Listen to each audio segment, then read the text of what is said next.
Welcome to Hurrdat Sports Radio. It is my great pleasure to announce that the 2023 Heisman Trophy winner is Jaden Daniels from Louisiana State University. Low snap to Lavatai. Army bringing pressure. Gardner forced the fumble. He recovers it at the 40-yard line, and he's going to take it in for the touchdown.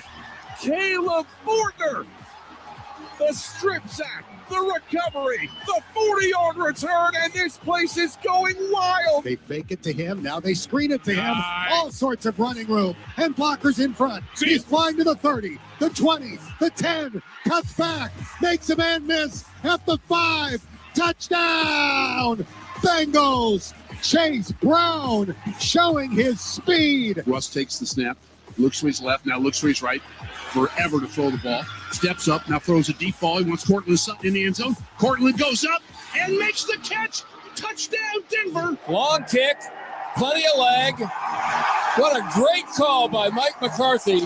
Just as everyone said he should do, he sends in Aubrey for a 60-yard field goal, and Dallas leads 10-0. They send Debo inside of Brandon Ayuk right, Kittle inside of Jawan Jennings left, and McCaffrey goes in motion, that bumper motion out right. Blitz from Bobby Wagner, they pick it up. Deep shot, Brock Purdy's going downfield for Debo! Touchdown! San Francisco! Good morning. Welcome in on a Monday to Hurrdat Sports Radio. I'm Ravi Lulla. Andrew Rogers here with me. Hey, man. We're live on AM 590, ESPN Omaha, ESPN Tri-Cities, as well as YouTube and Twitter. You can join us on the video stream there. Welcome into another week. I like some of those highlights, getting a little 49ers highlights in there, making me feel good, getting the week started off right. Do you realize San Francisco! Do you realize the Bears are like one game they're out not of the playoff spot? Bad. Like, they're not bad. I was actually thinking about that on the way in because Justin Fields is my fantasy quarterback. And You're welcome. I mean, listen, he's pretty solid, to be honest. And in fantasy. Yeah, for sure. Yeah. I love those QB rushers.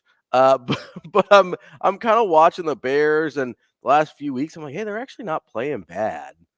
And then maybe that Montez Sweat signing or trade rather will pay off. I was thinking about that. I was like, not that long ago, we were talking to each other, just asking, what are they doing?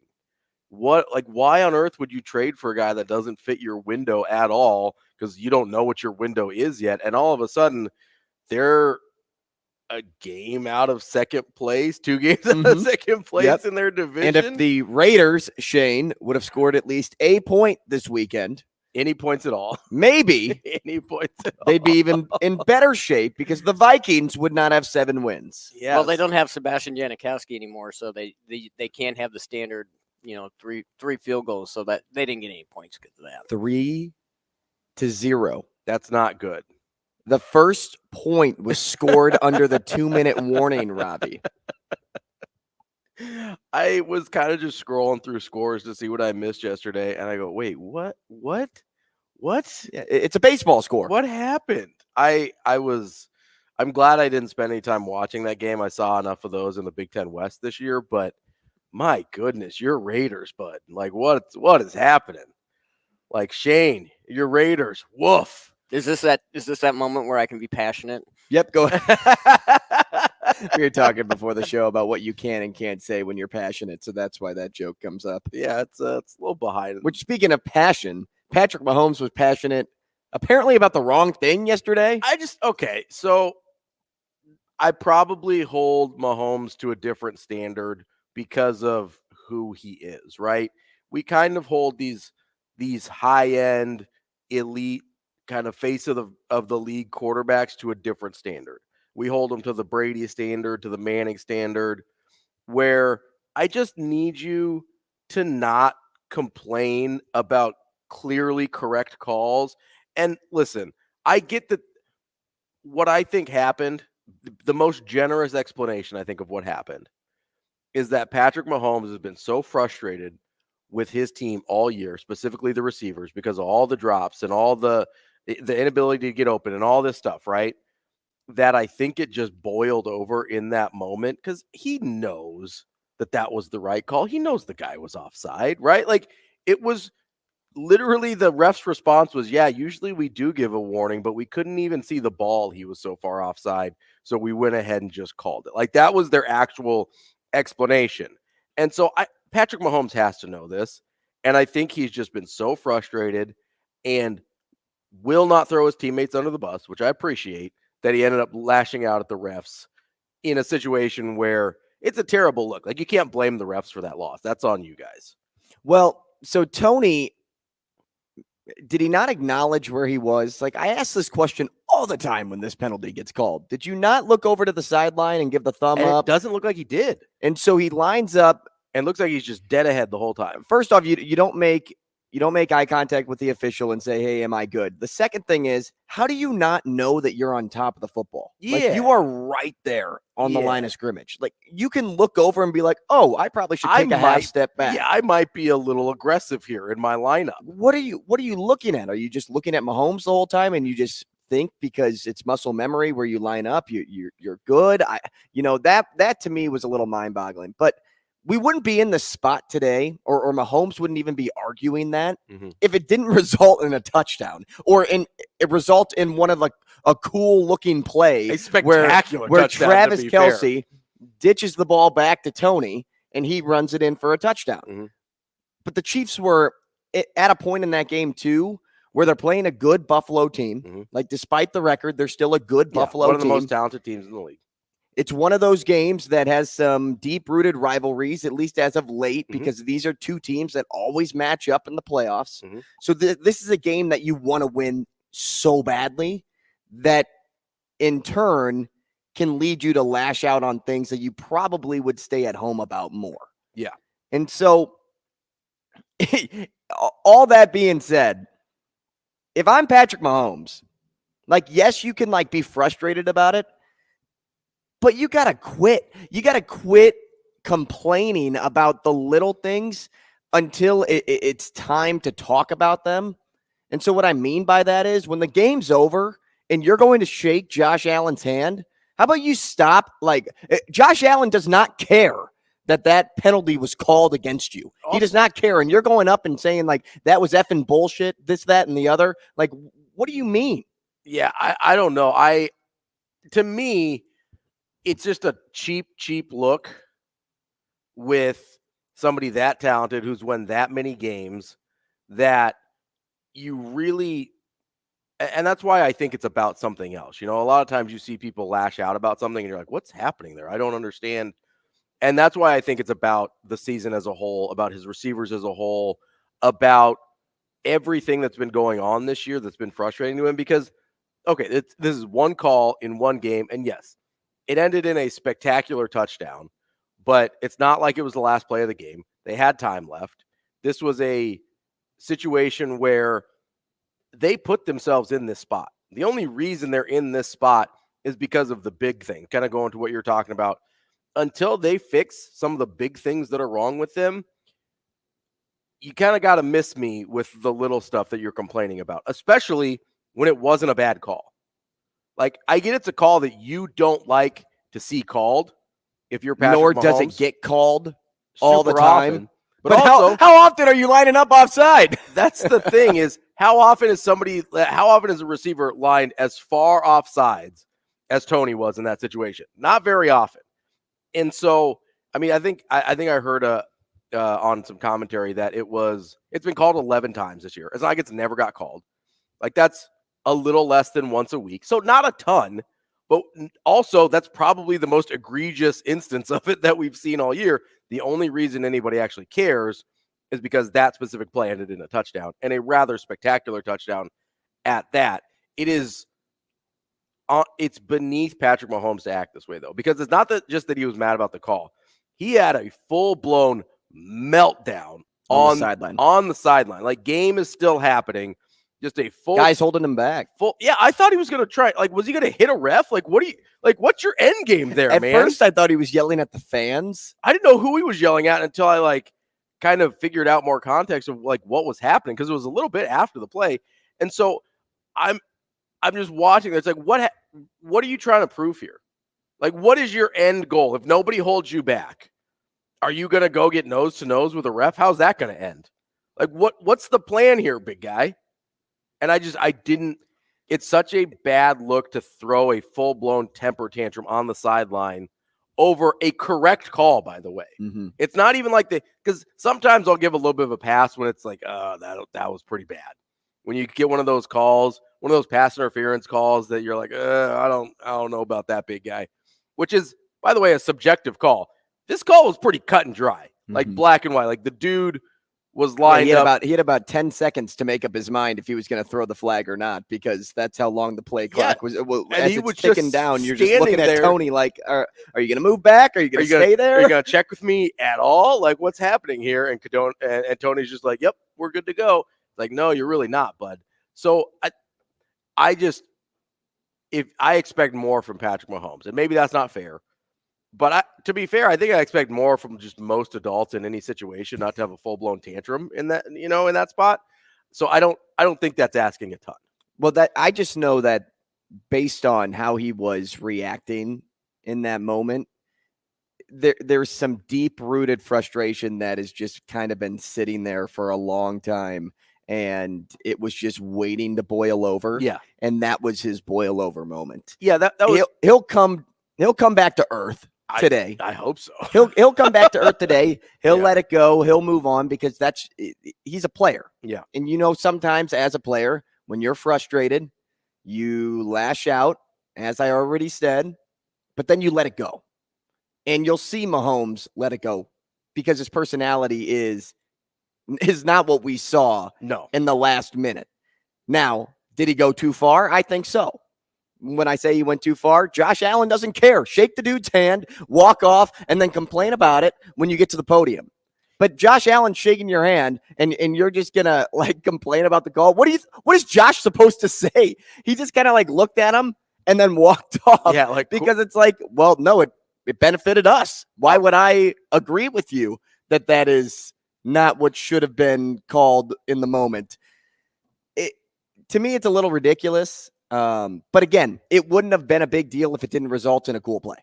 It would, whatever anybody else thinks out there. Mm-hmm. If you're out there tweeting miss me with the Chiefs get every call, and miss me with this is something that should have been a warning and not a flag. If Travis Kelce didn't lateral that ball, and when I say lateral, more like a pass. Yeah, it was a straight-up throw. If he didn't pass he that was back, channeling his college quarterback days there. And that didn't result in 6 points. And it only resulted in a Travis Kelce first down. Which, again, nice play, not a highlight.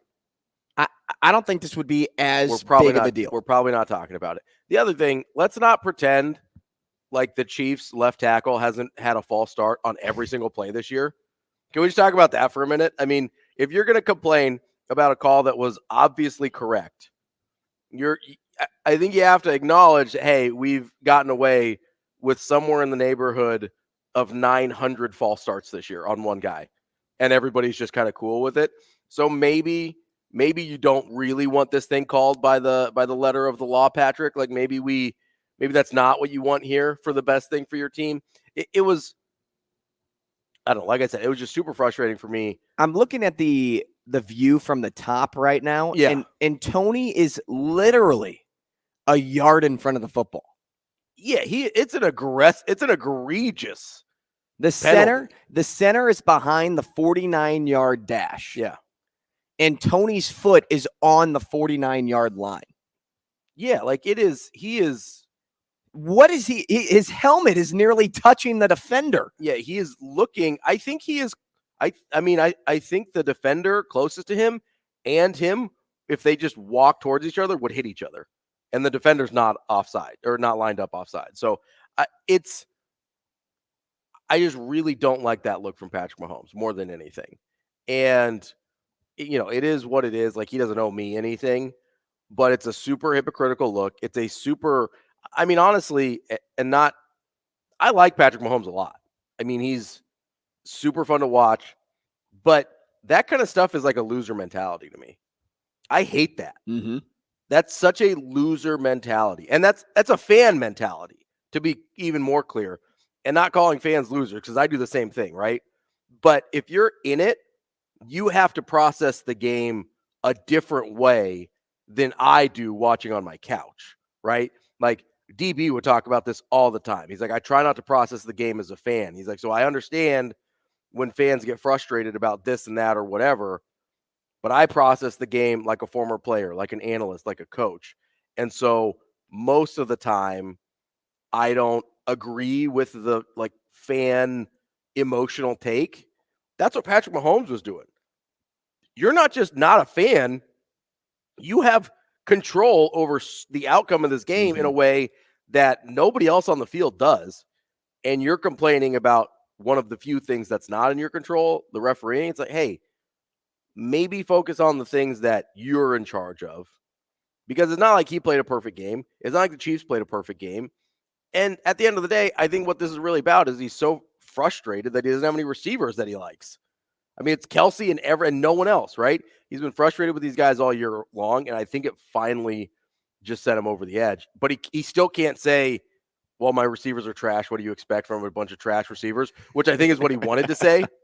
Like, I think deep down in his heart, what he was really mad about was like, yeah, of course he lined up a yard offside. This guy is garbage. Of course I'm upset and frustrated. My receiving core is garbage. Mm-hmm. But he can't say that out loud. So instead he loses his mind at the refs. It'll be something he moves on from, though, because he's battled adversity like this his entire career. When has he had like a really good starting wide receiver outside of Tyreek Hill? Yeah, I mean, it's been the Tyreek Hill and Travis Kelce show. Yeah. So this is the first time he's been faced with adversity like this, where he hasn't had that number one star wide receiver on the outside that can bail him out of almost every situation, because Kelce has kind of dipped off a little bit. I'm not saying that he's still not one of the best tight ends in the league this season, but he hasn't been as dominant as we've seen aging. him in the past. Yeah. Right. And age catches up to you. So until they start putting guys around Mahomes that can actually be effective, you're going to get responses like this out of Mahomes. He's not used to losing this much. Yeah. He's not used to seeing all the L's pop up in the column like this. And losing in a way that's, I mean, that's a game that they should be able to win. If you're trying to win a Super Bowl, that's a game that he needs to be able to win, and they weren't able to do it.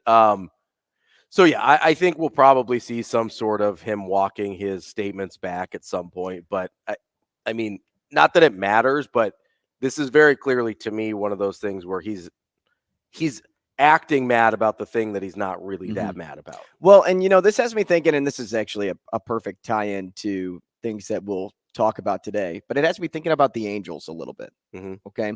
The Angels are a team that they're built on superstars, right? Like they get Mike Trout, best player in baseball, right? You have Ohtani, who was arguably, as of today, the best player in baseball, right? But with that Trout situation, which is the most unique, it's where he was born and where he died, right? But when was the time, or at least the last time, you saw Trout get overly frustrated vocally in the public about the Angels organization and things not going right in a game? You don't see it. No, I would say I'm not sure I've ever seen any emotion on Mike Trout's face at all, ever. Right. And now half the season he's hurt because today it's just he's just kind of fizzling out. Yeah. Well, his body, as you said, catches up to you at that age. Yeah, it's catching up to Ohtani. Father Let's time be is real. Undefeated. But two, it's kind of like one of those situations, like when you're on a team that is overly frustrating to either watch or be a part of, sometimes those emotions just get the best of you. Well, and they come out in ways that don't totally make sense, right? But you have to, as a player, You have to hone in. You're the leader of this team, Mahomes. Especially as a quarterback. As a quarterback, it's a whole different deal. You have to hold all of that back and let it go behind closed doors. Yeah, you have to figure behind it all. You can't have guys like us, a random morning show in Omaha, Nebraska, talking about you on a Monday. Not like this.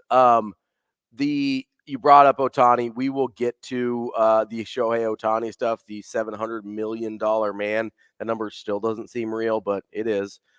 We will get to Ohtani. I also want to get to some Heisman stuff as well. But we've got a jam-packed show for you here today. Coming up at 8 o'clock, we're going to talk to Sam McKewon from the Omaha World-Herald.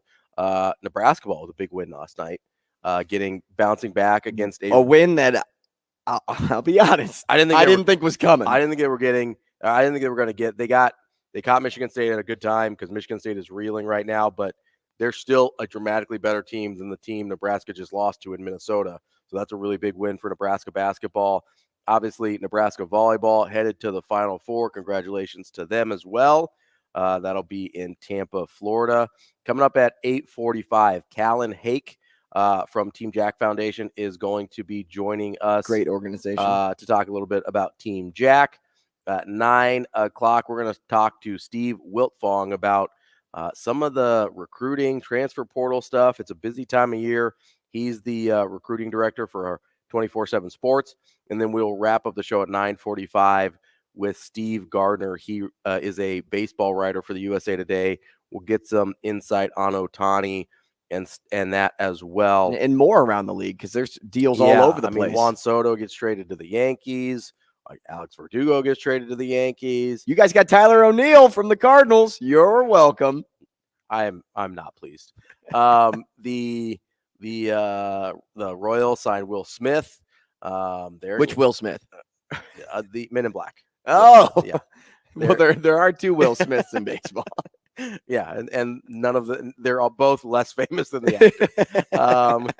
They're gonna go all Hitch on him. They're going that Will Smith. Oh, Hitch. Yeah. All right, little Kevin James action. Just stay right here. Hey, making the pizza. You don't need to make pizza. They got food there. Those are the guests we've got coming on the show. Q-tip. We're also throw it away. We're also gonna, I think, try and get to Shane's world. It's been a couple weeks. I know Shane really wants to play. He's been missing out on trying the jelly beans. So we'll see if we can. If there's any left. Yeah. So I got to tell you. Are you story. just over there snacking? What's going on? I chose to play it on Wednesday. Okay. The day that you were gone. Yeah. And Anna was in because I'm like, oh, well, Anna's got to experience Shane's world. Yeah, obviously, yeah. So I go over to get the box from Shane, and I just hear, oh, and then you just hear like little pebbles hitting the ground, right? But instead, in this case, it's jelly beans, and all it reminded me was Ross and Friends when he's like, "Oh, major shampoo explosion!" Shane dropped half the box of jelly beans on the ground. Come on, Shane. So now we have about like 7 left, which is why I sent in our group text yesterday. I wonder if there's a holiday edition, like for Christmas time. Ooh, which there is a naughty or nice, but I think it's the same flavors. But I saw on Amazon they have a spicy edition. Oh no. Oh yeah. I don't know if I'm up for that. Come on. I don't know. Exactly. I don't know.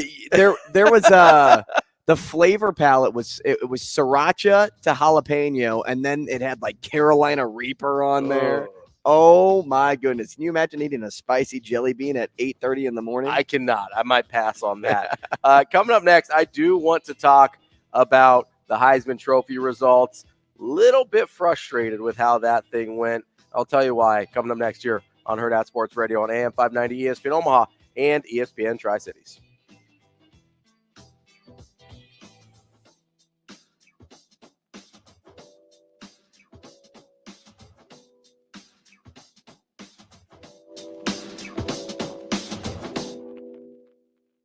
We will be back.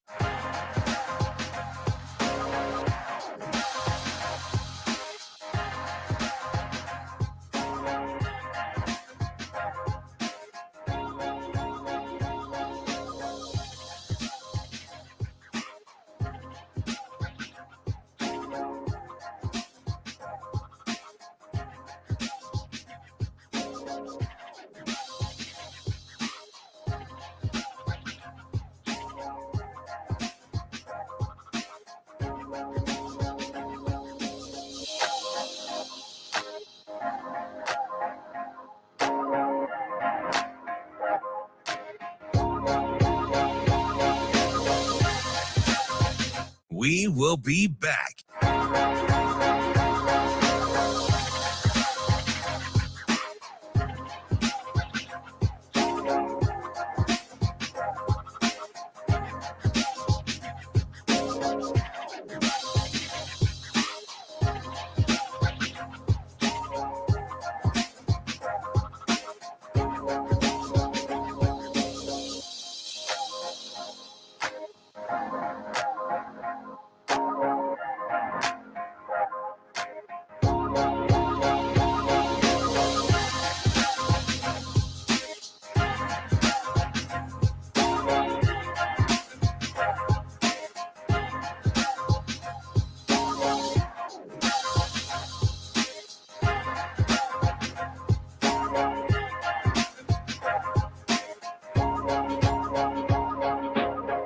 We will be back.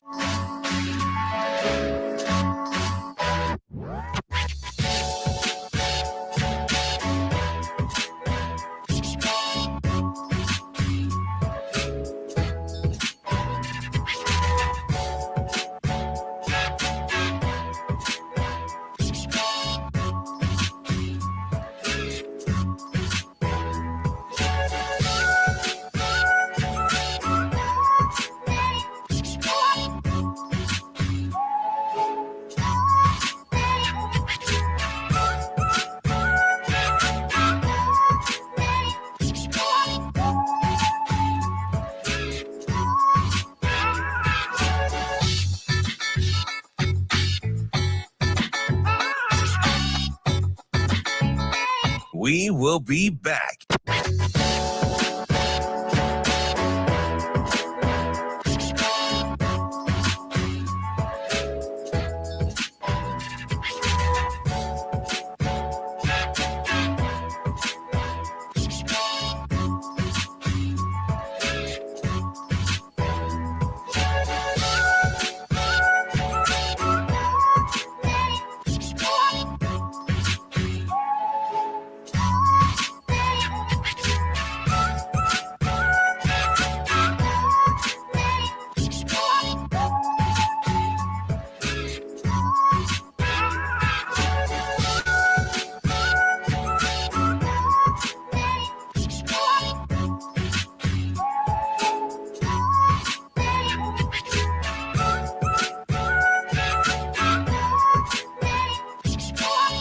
We will be back.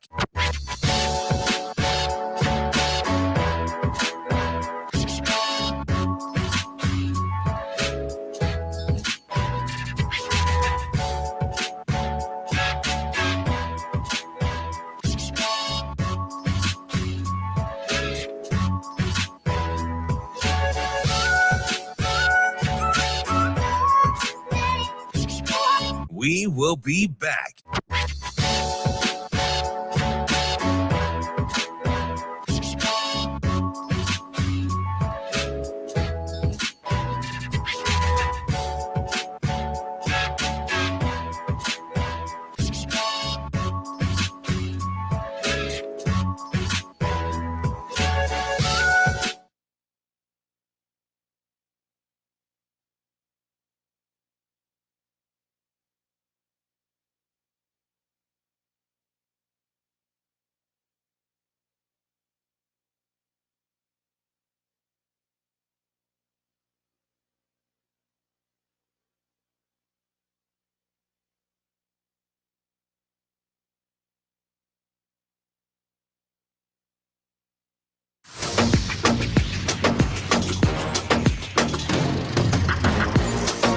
You're listening to Hurrdat Sports Radio. Calls for the snap, a little high but handle. Right up the middle, he will run. He will have the first down and then some. Inside the 25, heads towards the numbers at the 10, the 5, into the end zone. Touchdown, Fighting Tigers.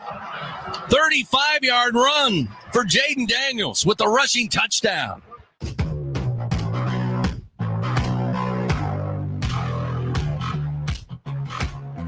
Welcome back to Hurrdat Sports Radio. I'm Ravi Lulla. Andrew Rogers here on AM 590 ESPN Omaha, ESPN Tri-Cities. You can also catch us on YouTube where the comments are already popping off. Good morning, Travis, Thomas, Terrence. A lot of T's in the chat this morning. We appreciate you guys. We appreciate you guys tuning in and being a part of the show. You can be a part of the show on the Warhorse Sportsbook hotline, 888-638-4876.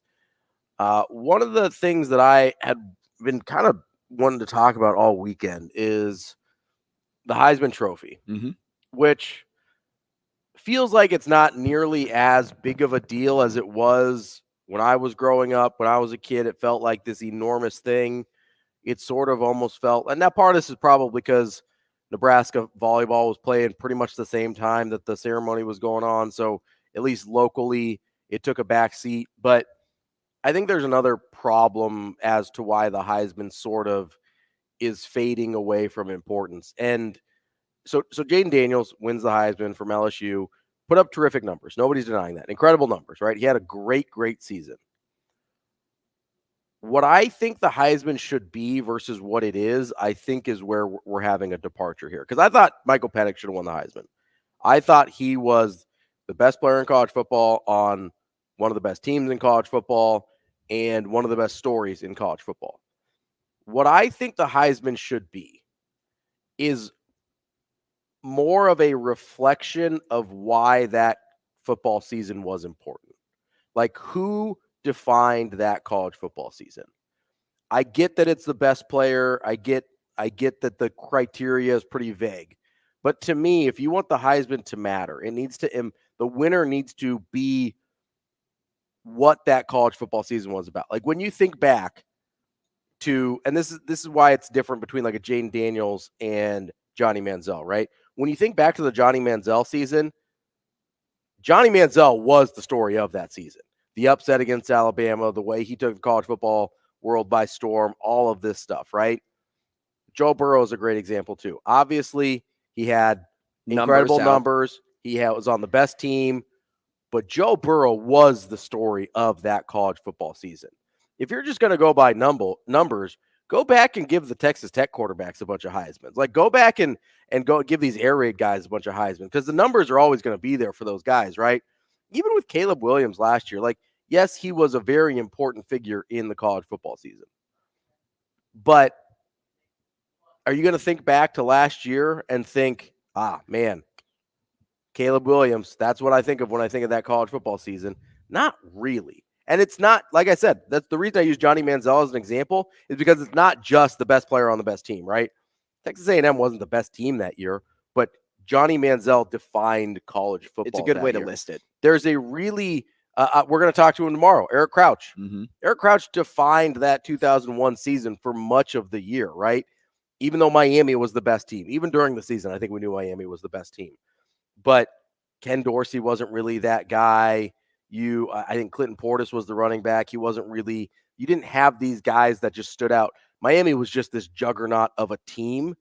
And so you think about the defense that they had, like Jonathan Vilma and Sean Taylor and Ed Reed, I think, was still on that team. Like, you had all of these NFL guys, but none of those guys defined the college football season the way Eric Crouch did. You look at Eric Crouch's numbers, they're good, but they're not crazy, you know? And so I wish they would take that more into consideration. I think part of the problem is you have too many voters, and too many of them aren't dialed into college football the way they need to be. So the easy thing to do is to fall back on the numbers. Let's go to the Warhorse Sportsbook hotline. Nate wants to talk about the Heisman. Nate, what's going on, bud? Hey, what's going on, fellas? How y'all? We're doing good. How you doing this morning? Yeah, let me turn my radio down. You're all right. Yeah, man. You know how everybody like to listen to their own voice and all that, man. But anyway. Only us psychos on this side of the chair. I think the best player won, but I agree with you guys. Like, I don't know if it's just because of social media or everybody has a podcast, but the Heisman Trophy just don't feel the same. Like, it ain't as major. You know what I mean? It just like, it seems like it used to be a huge deal, and it's really sort of faded from that. Yeah, you know how people used to tune in; they couldn't wait till the Heisman show came on.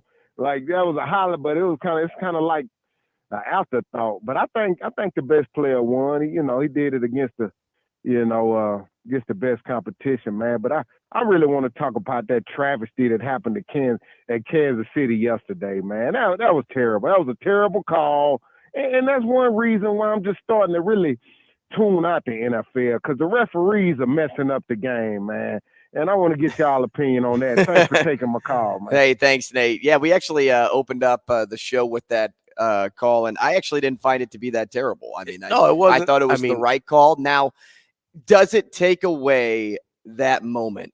100%. The moment was incredible. It was exciting, but it all started with the flag. Like, you could see the flag right off the snap. Yeah, it's not like they waited. So I understand both sides. Let the guys play. Don't impact that moment, but at the same time, don't line up offside. I was going to say, he was aggressively offside, egregiously offside, and you can't go back and legislate the game based on the results, right? You can't wait to see, well, was that a cool play or not? Okay, we'll pick up the flag. It's not like he threw the flag after the play happened. It was thrown and I wish immediately. It wasn't like out there that officials gave warnings on that call. Because if that wasn't like a known commodity for these players, they wouldn't react like this. No. But it's the fact that, before they've given us, a warning, like, hey, Tony, back up, or, but most of the time it doesn't result in a touchdown like that either. Also, now, he threw the flag right away, so it was kind of like, well, if I can't see the football, then you're obviously offside, and it's a problem for me now. Yeah. Because I got to look at the line of scrimmage and see who's moving. And if you're impeding me, well, you're going to get flagged for it. So if it wasn't out there like, hey, sometimes we give a little bit of grace, sometimes we don't, this wouldn't be a discussion today. Also, they give grace when you check. He didn't check. Like, usually it's the opposite thing that we see. It's an illegal formation where they're too far off the line of scrimmage, where they're not on the line the way they're supposed to be. And a lot of times guys will point over, they'll check, make sure they're okay. Sometimes the refs will give them a thumbs up. First of all, the refs are under no obligation to do that. They are doing even if they allow a warning every now and then. They don't have to give it. They're not obligated to do that. It's a courtesy that they give because they want the game to flow better. But if you don't check, first of all, what you want them to yell at you, be like, hey, Kadarius, you're not lined up right. Like, he's supposed to be shouting at you during the game? No. Hey. And secondly, it was so egregious. This is literally the statement from the refs was the penalty was he was so far offside, we couldn't even see the football. So, no, he didn't get a warning. Going back to the Heisman talk, too, I'm happy that I'm happy about the way you described it. Because I think those were the words I've been missing over the last week and trying to figure it out. Because I don't know if people remember, just about a week ago, I said Jaden Daniels shouldn't win the Heisman Trophy. I don't think he should. And people kind of got a little bit upset because I was saying, like, he hasn't done anything to show his Heisman moment yet this season. Yeah. You look at what LSU has done. They were never in national championship conversation, and if they were ever, it was at the start of the year. It was before when national championship odds were given to open up the season. And then 2, you look at what his record was against big games against ranked opponents this season. They're 1-3, and that one win came against Mizzou way late. In Mizzou and them were dogging it out. It was a dogfight to the end, and it was what a separation of like 6-7 points. So they got boat raced by Florida State to start the season. They lost a shootout to Ole Miss. They beat Missouri. That was their only ranked win of the season. They got beat up by Alabama. Like all he did was stuff games. The stat sheet. And don't get me wrong, that's a good thing too for him. Because he did some incredible things offensively. He put up some great numbers. But unless you also elevate your team, take them to a point to where they haven't been, that's what Michael Penix has been doing. And so that's why I thought Penix should have won too. What was crazy to me was Penix wasn't even like the favorite all year. You look at the Heisman odds, and I was watching them closely. Bo Nix was ahead of Penix for the majority of this season, and Bo Nix didn't beat Penix Not once, not twice. Yeah. No, Panic's got the better of Bo Nix both times. Coming up next, we'll wrap up hour number 1 here on Hurrdat Sports Radio.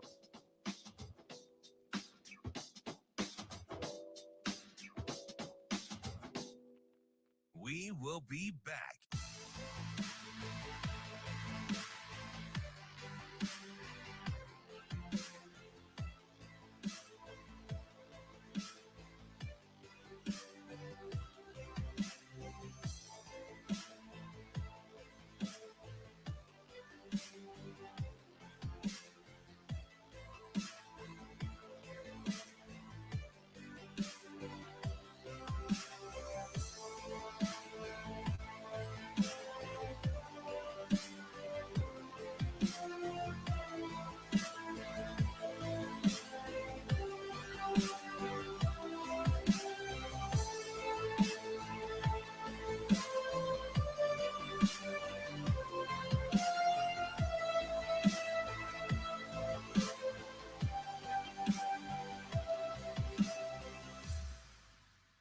We will be back.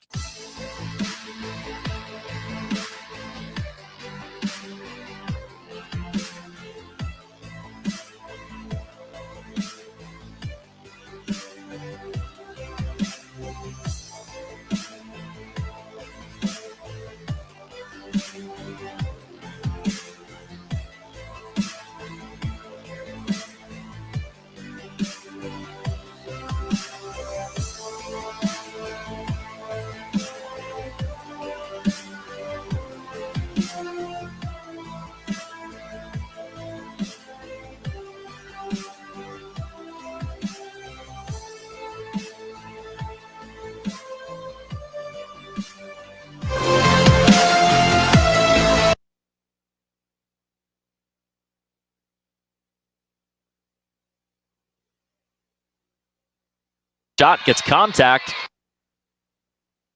The shot gets contact. Owls bench wanted a travel on the Australian. She'll come up and set a screen for Kallen Hake. She sidesteps, fires for three. Good. Well, the shot gets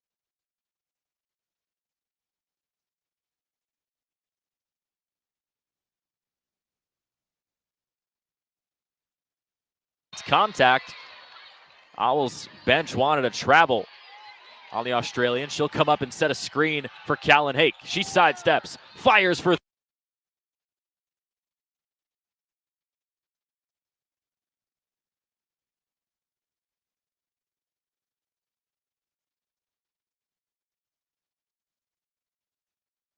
We will be back.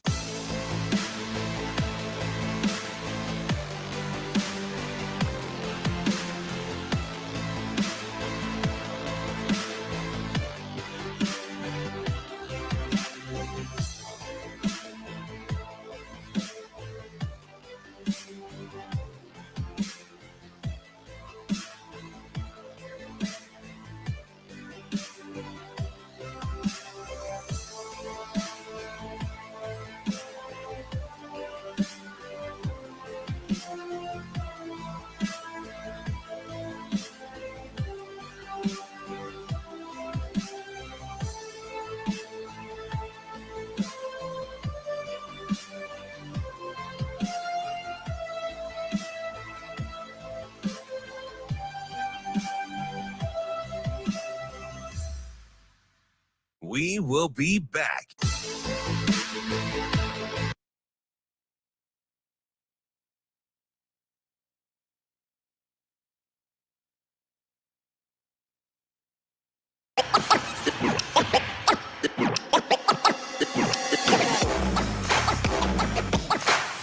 You're listening to Hurrdat Sports Radio.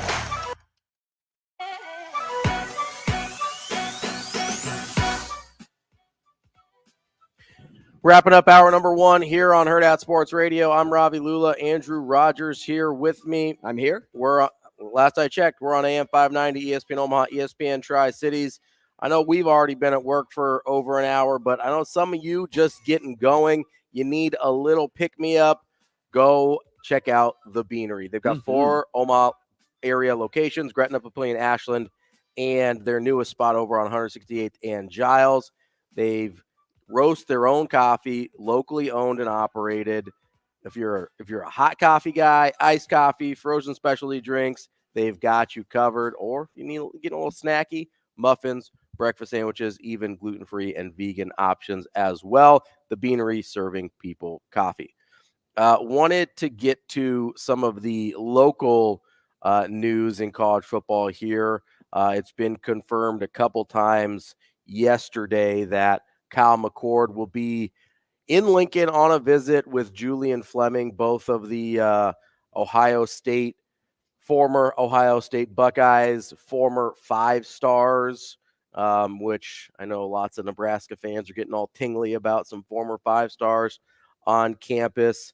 That is a pretty major development for Nebraska, not just the former 5-stars, but being, getting one of the top transfer portal quarterbacks on a visit and seemingly being in the driver's seat for Kyle McCord is a pretty major development. Yeah, it's a pretty major development for Nebraska.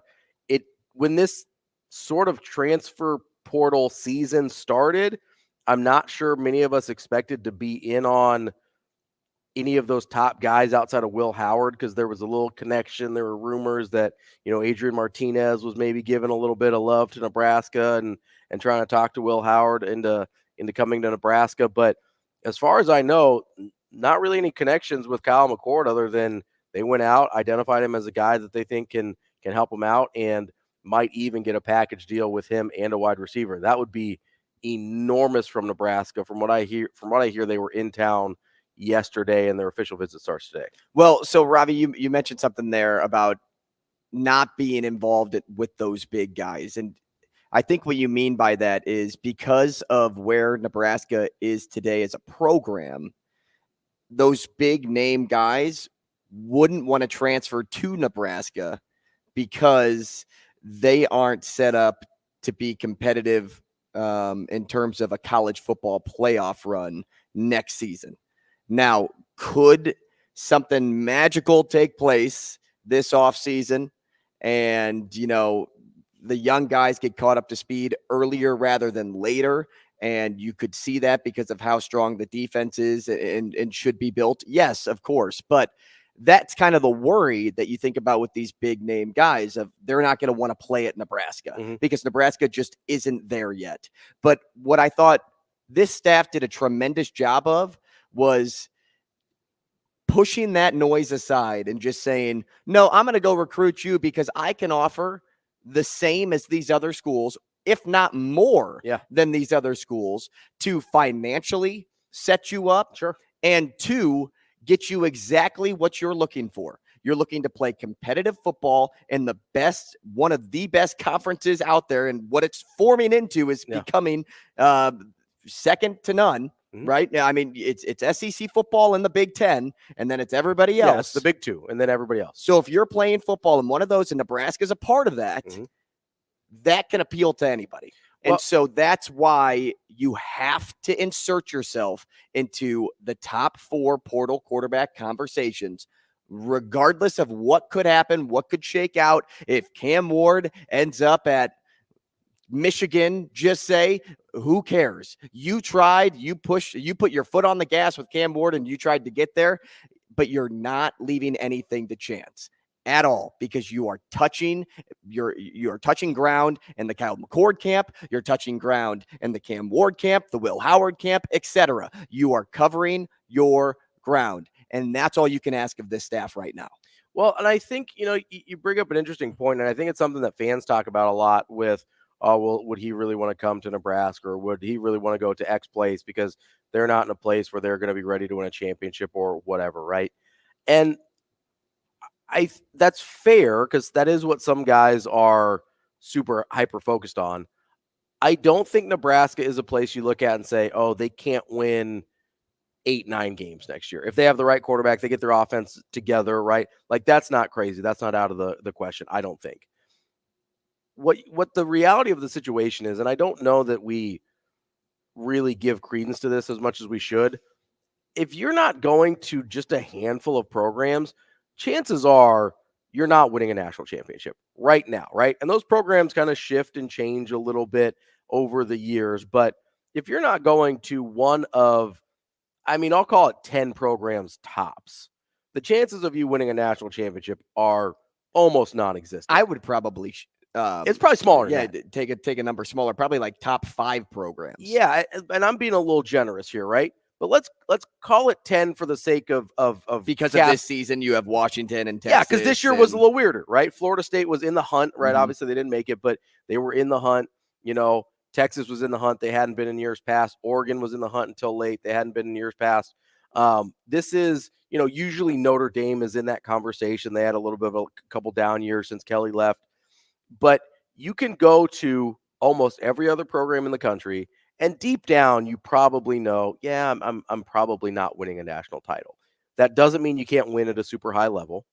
That doesn't mean you can't accomplish your goals in terms of putting on really good tape for the NFL, setting yourself up financially for the future with NIL.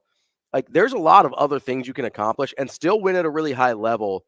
And I don't, we talked about loser mentality earlier this morning. I don't think it's a loser mentality to be realistic about a situation and say, hey, unless I go to Georgia, Alabama, one of these schools, the chances of actually winning a national title probably aren't that good. We're still going to try and win at the highest level. And if things break our way, maybe we can get into that 12-team playoff because it's more accessible now than ever.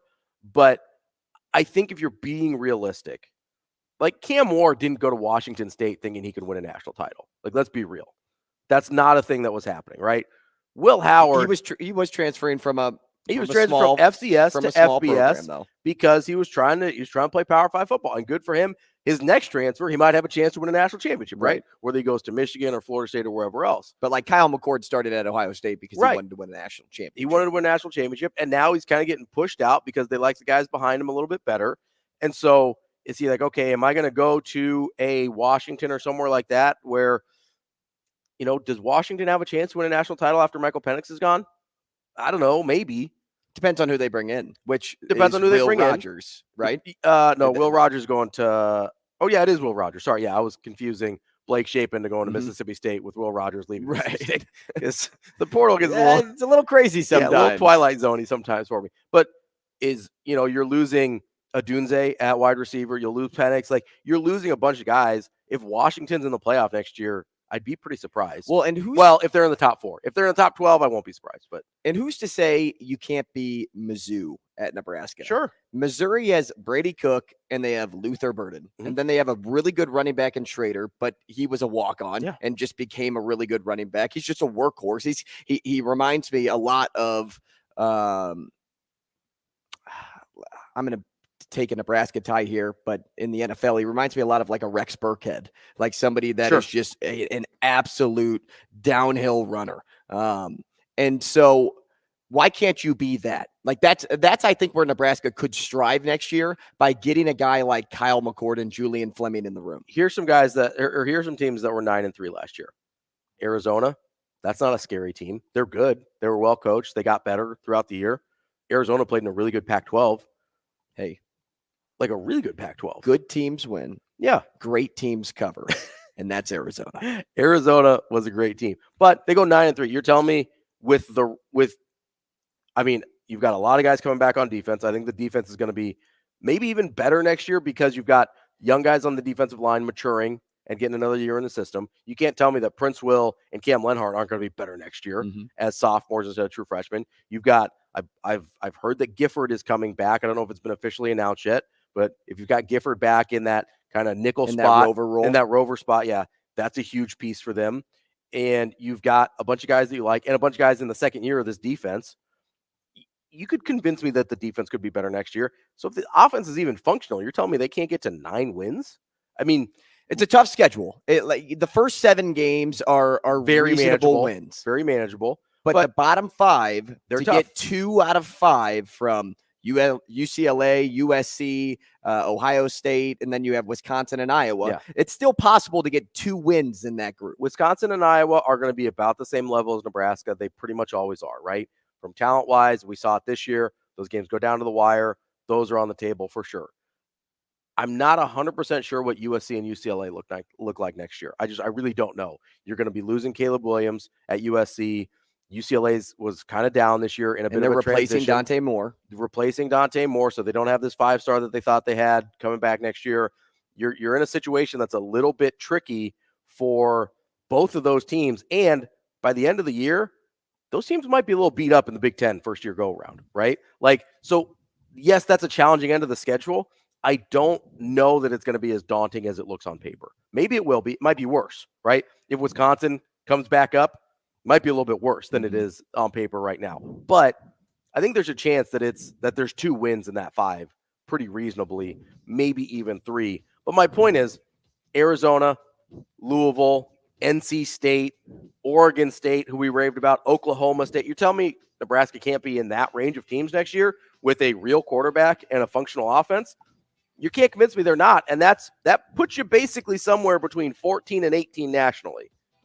Nebraska would take that, and all of a sudden, next year, you're knocking on the door. At 14, you're knocking on the door of the playoff next year. That's a place that Nebraska could be if this goes their way. Coming up next, we've got Sam McKewon from the Omaha World-Herald.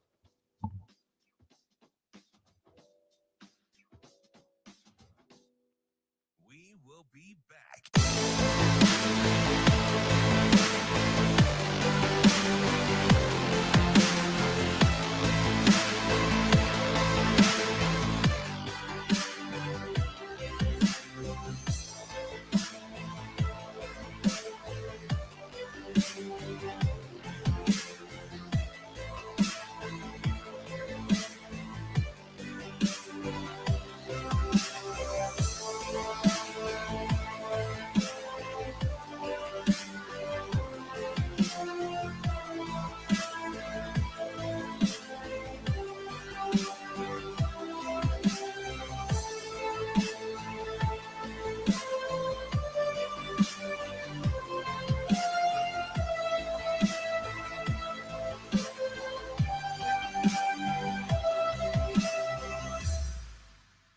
We will be back.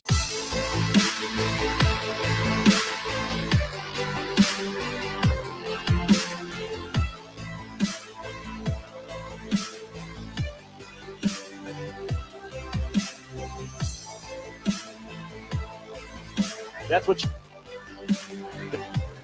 you want to see out of Kallen Hake, knocking down threes like that. That's what you want to see out of Kallen Hake, knocking. The shot gets contact. Bench wanted to travel on the Australian. She'll come up and set a screen for Kallen Hake. That's what you want to see out of Kallen Hake, knocking.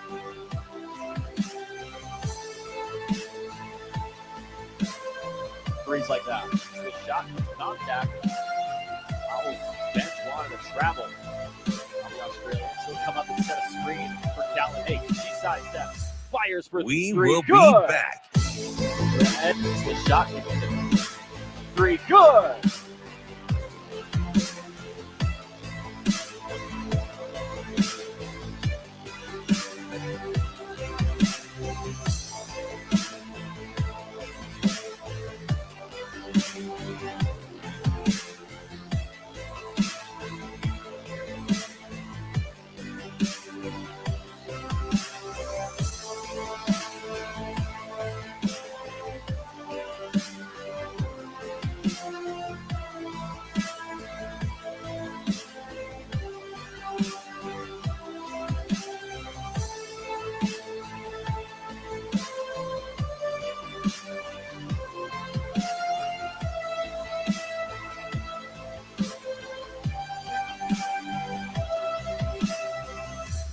We will be back.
You're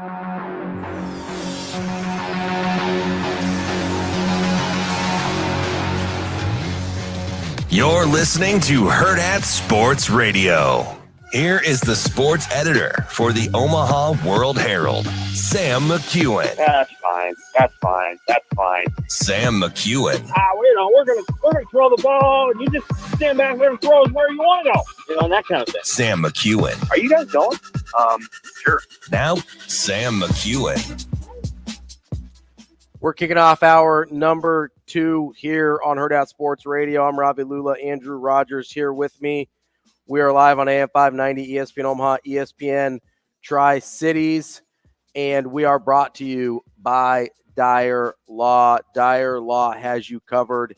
If you've been hurt in a personal injury accident, you can count on the Dyer Law team to provide you with a helping hand when you need it, no matter what you're dealing with. Call the Dyer Law team at 402-393-7529 or visit dyer.law to chat with trusted professionals about your personal injury claim. That's DYER.law. Joining us now is Sam McKewon from the Omaha World-Herald. Sam, how are you this morning?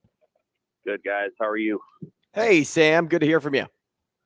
Yeah, same here. We are doing well here. Let's start with Nebraska basketball. They got a pretty massive win yesterday. I know Michigan State, the name and jersey is a little bit more impressive than Michigan State, the team this year, although a lot was expected from the Spartans. But how important was it for Nebraska to get back on the winning track after the way they lost that Minnesota game? Important, for sure. Yeah, I thought going into this stretch, going 2-2, which means they got to beat K-State, going 2-2 was going to be really, important to their NCAA tourney hopes. Mm-hmm. And they might still go 2-2. I mean, they got to go to Kansas State and win there. It's probably the second best team they're going to face in this stretch. But they got an important win last night, and I think they saw that if they do the things that their coach wants them to do, and more to the point that they do it for 40 minutes, good results will follow. And so he'll be able to use this game as an example of, remember when we talked about this, and remember what we did against Michigan State. So he'll be able to use that as sort of an object lesson. It's an important win.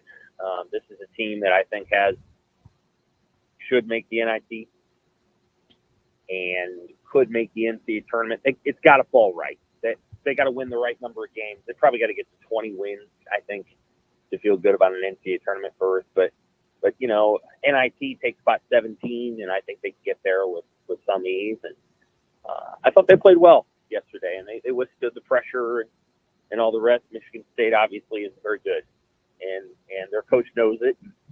He's taken this bizarre stance of principle to not play their 5-star freshman forward. He didn't play last night. Hard to know why. Very few coaches can get away with that, but I think he's not going to have much of a choice. He's going to have to play that guy going forward. And if that guy played last night, I don't know. Maybe they won. It's hard to say. It's really strange what Michigan State's trying to do or attempting to do, but Nebraska doesn't need to worry about that because they won the game. Sam, before the start of the season, you could probably say Nebraska got the wins backward. Minnesota should have been the W, ended up being the L. Michigan State should have been the L, ended up being the W. In this game, though, in particular, because playing a Tom Izzo team, any Tom Izzo team, whether it's this year or ones of years past, not coming in with any momentum is a very difficult task to then ultimately end in the win column. How important was Nebraska's bench yesterday? In particular, Sam Hoiberg's defense and C.J. Wilcher's points. Important, yeah. They have depth. That's the one thing they've got that other teams in the Big Ten, a lot of other teams in the Big Ten do not have. They've got options on the bench, and they're not going anywhere for the calendar year, if that makes sense. So, those guys. I mean, Boogie Coleman's not going anywhere. This is his last year, so he's going to play, and he may not play every game, but they've got an opportunity to use him if they need him. Sam Hoiberg's not going anywhere, so if Sam has a game where he only plays 3 minutes, well, so it goes. I mean, Sam will play 17 the next So they've got depth, and they've got depth that's sticking around for the balance of the season. They don't have to ask a lot if they're true freshmen. I do think Eli Rice is going to be a very good player. Probably needs to, loosen up defensively a little bit, be a little bit more active there. But he's going to be a good player. So they've got depth. It should serve them well. I think it should serve them well. Thought it served them well last night. Was Alex hurt? And this was a game, and Izzo mentioned it after the game. This was a game where I don't know that they missed Alex too much because Michigan State's post play is not very good. Mm-hmm.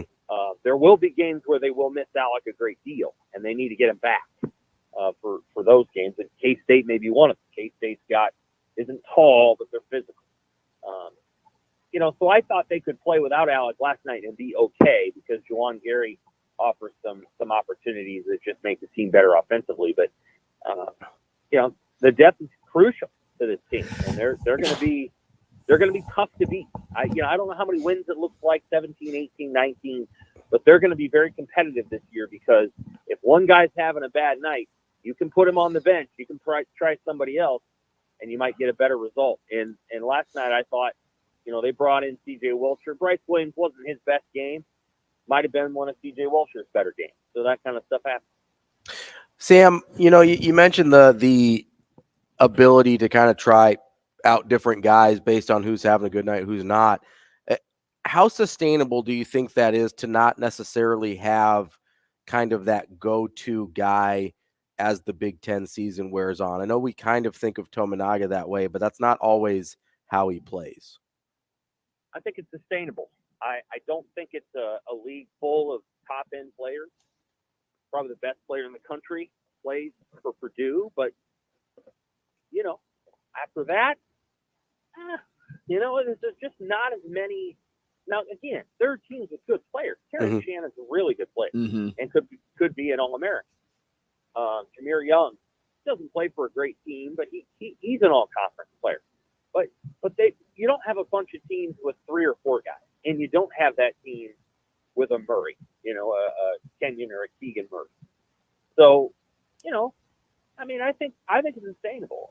I don't think the league is overwhelming. I think there's going to be opportunities to win games.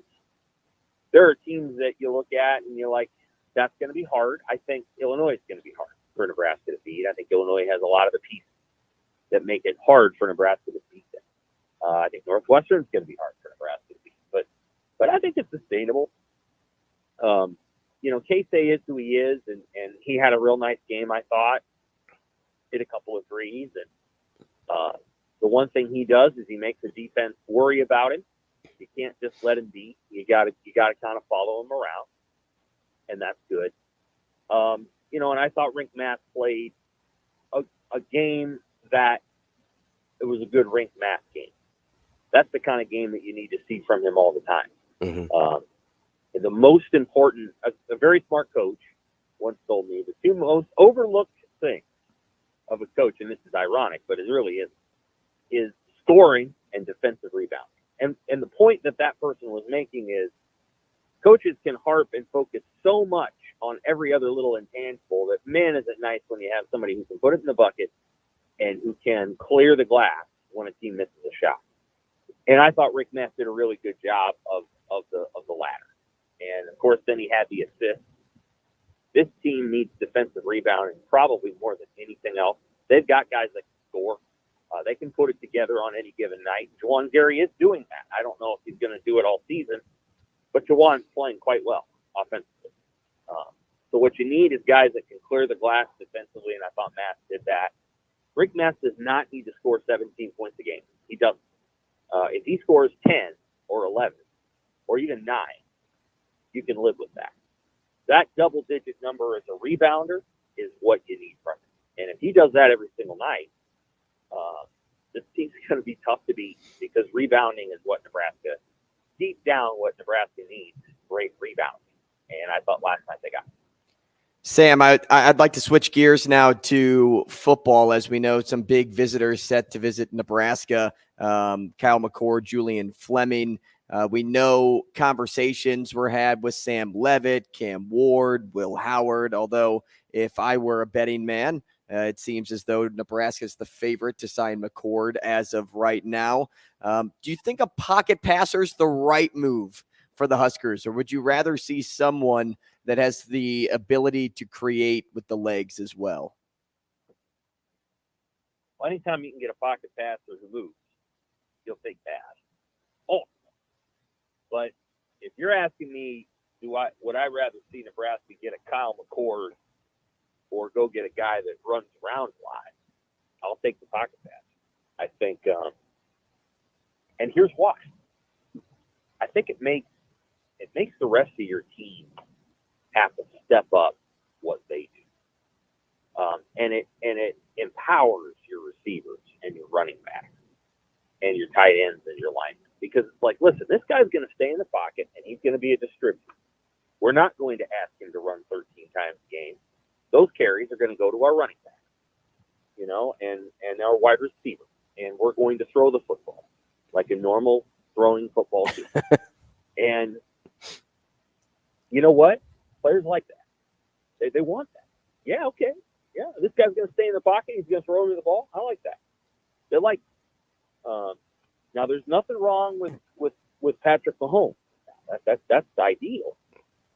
But you don't always get that, and you can't always easily predict who that's going to be.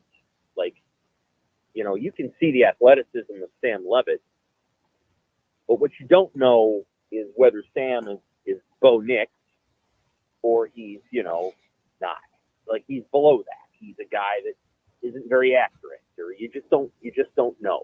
You don't know if he's Power 5 athletic and accurate, or if he's Group of 5 athletic and accurate. Upside for a Sam Levitt, maybe a Tanner Mordecai. And I thought Tanner Mordecai, when he was healthy at the end of the year, or healthier, that made Wisconsin a pretty good team.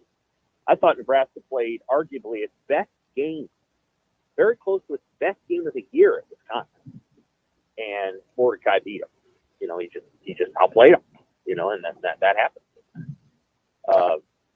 But so yeah, I think McCord is a good pick. It shows that Nebraska is very serious about getting better, because McCord's not going to go to some place where he cannot be a pro-style quarterback. I mean, he's going to go somewhere where he can throw the football 30 to 35 times a game and prepare himself for the NFL, because he only has the 1 year left. So, Nebraska, if Nebraska's serious about that, then they're going to be serious about trying to devise that kind of offense, and we'll see how it goes.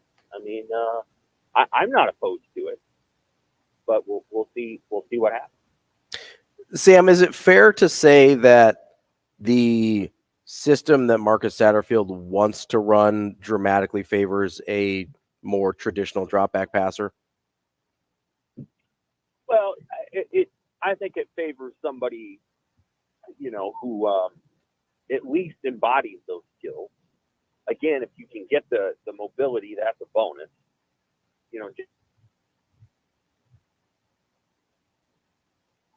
Oh, Sam, we lose you there? Shane, did we lose Sam?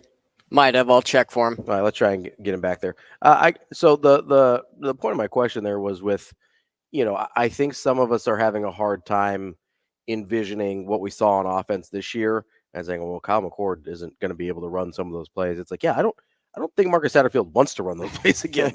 We heard him talk about with the option specifically, but I think more than that, I think the overall look of what the offense isn't really what Marcus Satterfield wanted to do.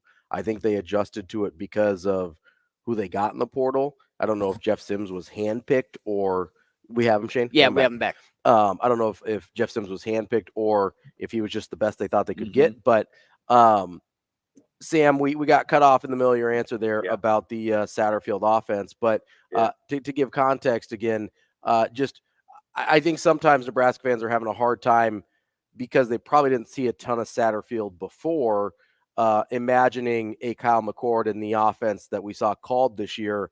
And I guess I just don't think they have much interest in calling many of those plays again. Right. Yeah. What I would say is that, if you look at the run game that Satterfield wants to run and the pass game that he wants to run, it's a pro style passing game and a pro style run game.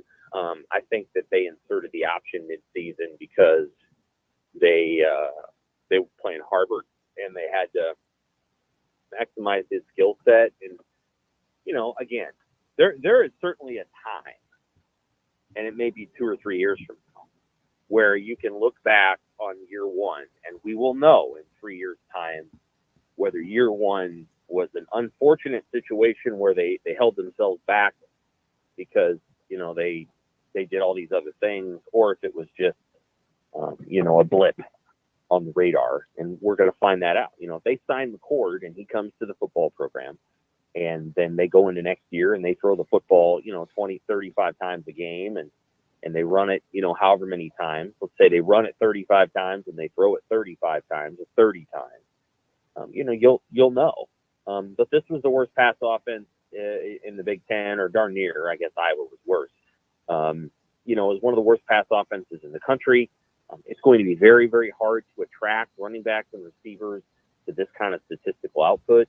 And one of the things that I think is absolutely true is if you look at the teams that might have made the playoff, right? So we're expanded out to the 12.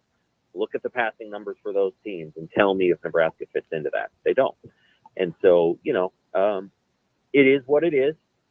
The option stuff got them to 5 wins. It was a nice novelty story for a little while. You're not going to win the Big Ten doing that. Again, I mean, the fun thing about all of this is that the division is gone. It is over. And so now it's about winning the Big Ten. Mm-hmm. And it's about going and beating Ohio State, Michigan, Oregon, Washington, USC, Penn State, UCLA, Wisconsin. Good luck doing that with the triple option. Not going to do it. Not going to win it with the triple option. Not going to win it with the triple option. So, you gotta. It's time. Like, it's really, really time. And we'll see what they. I think they know that too. Like, it's time to join everybody else. Missouri and Iowa State, Kansas State, yes, even Colorado and Oklahoma State and Oklahoma. All the teams that used to be in Nebraska's league, they all know how to do this. Nebraska needs to learn how to do it too. They got more resources than arguably every school that I just rattled off, with maybe the exception of Oklahoma. But I think they got more resources than Oklahoma in some ways too. They got more resources than every other school I mentioned, though. Time to find a quarterback. Time to throw the football. Time to be a grown-up offense that's not relying on, quarterback power on 3rd and 4. Grow up, and they will. They will. They know it. They get it. They'll do it. They had their mulligan year with the offense. That's all you can call it, is a mulligan. But you're on the team again. On team number 1, dog leg right, whatever you want to call it. Put it in the fairway. Put it in the fairway, and they will. I think they probably will. That's why they're going after McCord. If the answer had been, well, let's go get Sam Levitt and have him and Chuba and Heinrich compete for the starting job, and we'll see who wins. We're going to run it a little, and we're going to throw it a little, and we're going to rely on this and that.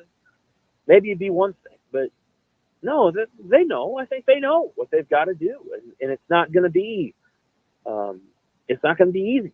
But I think they're trying. This is an attempt. They only get McCord for 1 year, though. So if you're going to do this for 1 year, who's the guy that's coming in after that? Who you're going to rely on after that? I don't know. Sam, you mentioned kind of expanding out to the 12 teams, and I look at the teams just outside of that range. I look at an Arizona at 14. I look at a Louisville at 15, an NC State at 18, an Oklahoma State at 20. And I look at that and I think to myself, okay, is it crazy to think if the McCord thing works out that Nebraska's in that range next year? It's not. No, the schedule would tell you it's possible. The schedule says it's possible. The first half of it, anyway. No, it's not. It's not impossible. That's within the realm. You got to win. I think again we can be pretty realistic about this. You have to win at least 9, yep, and preferably 10 to be in that conversation. You know, an 8-4 team would have a hard time getting in it. So, you know, you got to find those wins in there. But, yeah, I mean, I think there's certainly components of this team that make it possible. They'll have enough players back on defense. I don't have the final 5 games in front of me, but obviously the final 5 are hard and very challenging. Yeah, it's some order of UCLA, USC, Ohio State, Wisconsin, Iowa. Yeah, that's not the hardest it could be. I wouldn't want to play Oregon next year. I think Oregon's going to be – I watched quite a bit of Oregon this year and quite a bit of Washington with them joining the league. And I know UCLA. I've watched Chip Kelly for years. But that's not the hardest schedule you can have. I wouldn't want to mess with Oregon over the next 3 to 5 years. I think they're going to be really, really – their roster's terrific. Their coaching needs to improve, but their roster is outstanding. So, you know, I mean, it's manageable. It's fun, right? Like, it's interesting to ponder this stuff because McCord obviously has a lot to prove. He's got a lot that he wants to prove based on, you know, what happened at Ohio State. You know, they got great media covering that program there. They really understand their team. And I think nobody was super sold on McCord all season long. And I think, you know what that's a byproduct of? That's a byproduct of how good the quarterbacking has been there prior to his arrival. Because if you put on the film of Kyle McCord and then you go put on the film of, you know, Kent Graham or Joe Germain or pick a name from Craig the 90s. Kenzel. Yeah, he fits. He sizes up well to the names that I just mentioned. Like he's more than capable of being Joe Germain or Craig. Yes. Yes. He's a Jim Tressel era quarterback. And what has changed in that program is that they had, and I mean, I've got a love-hate affair with Justin Fields, but Justin Fields is really talented. Phenomenal college quarterback. Yeah, and he's talented. Really. Yes. Especially when he's got time to throw.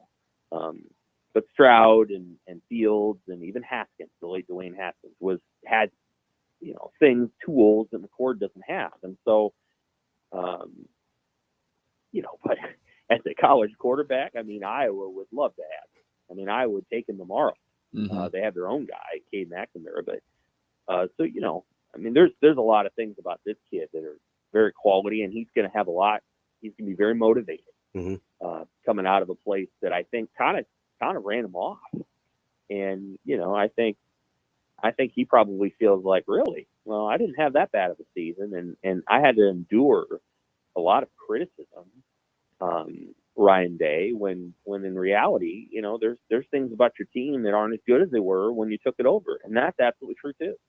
Ryan Day's done a fine job, but he has not replenished Urban Meyer's talent along the offensive side of the ball, and so, you know, McCord will have a lot to prove. Nebraska's got to convince him that they're the right spot for him. He's going to have to meet the receivers. Julian Fleming's probably going to have to like the place too. So there's a lot of variables involved. Sam McKewon from the Omaha World-Herald. Sam, good stuff this morning. We appreciate your time as always. Take care. Thanks, Sam. That's Sam McKewon from the Omaha World-Herald. Yeah, I'm wondering if you get Kyle McCord, does that put Nebraska right in the middle of the pack next season amongst all Big Ten teams? Are you closer to the top?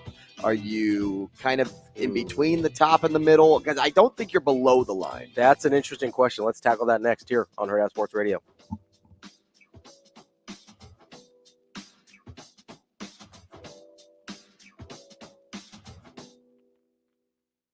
We will be back.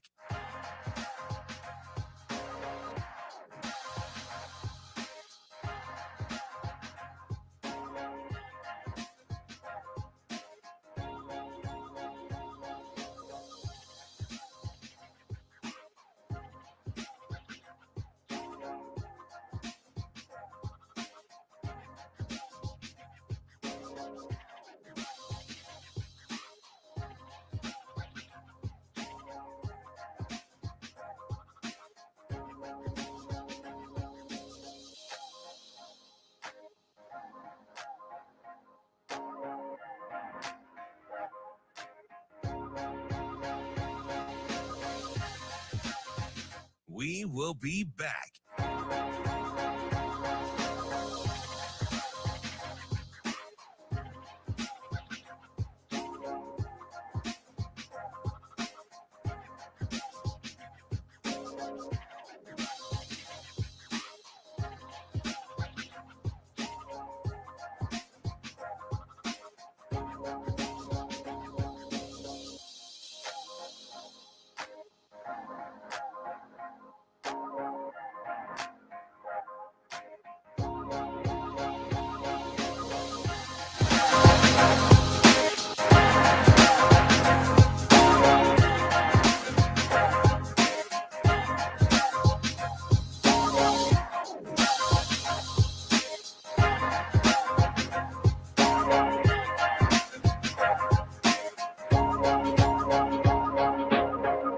We will be back.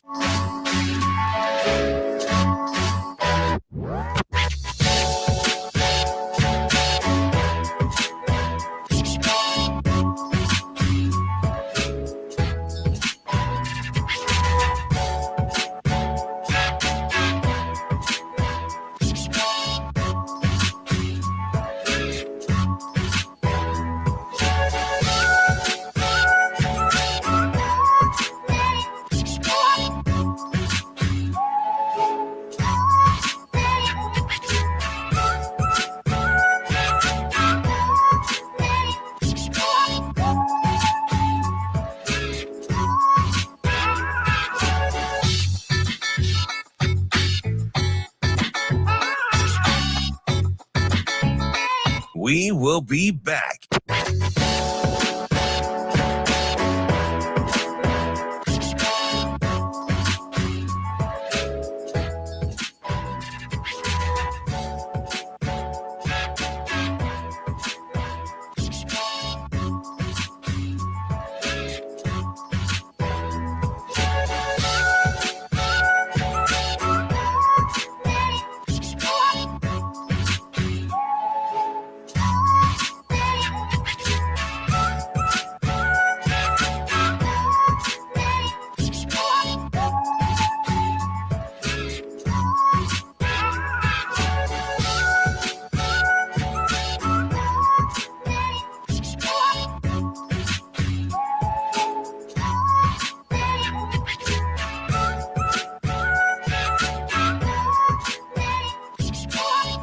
We will be back.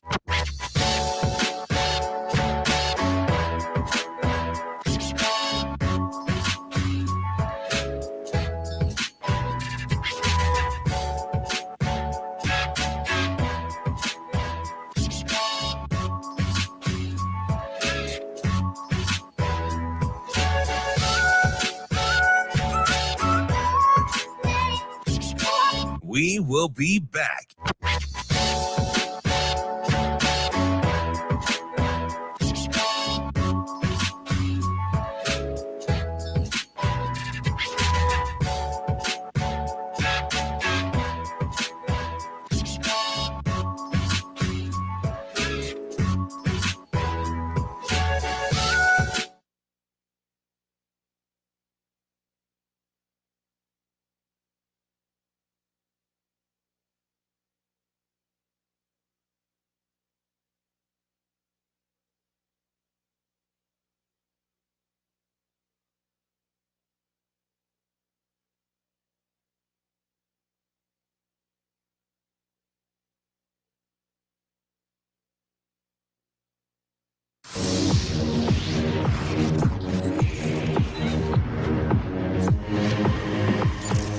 You're listening to Hurrdat Sports Radio.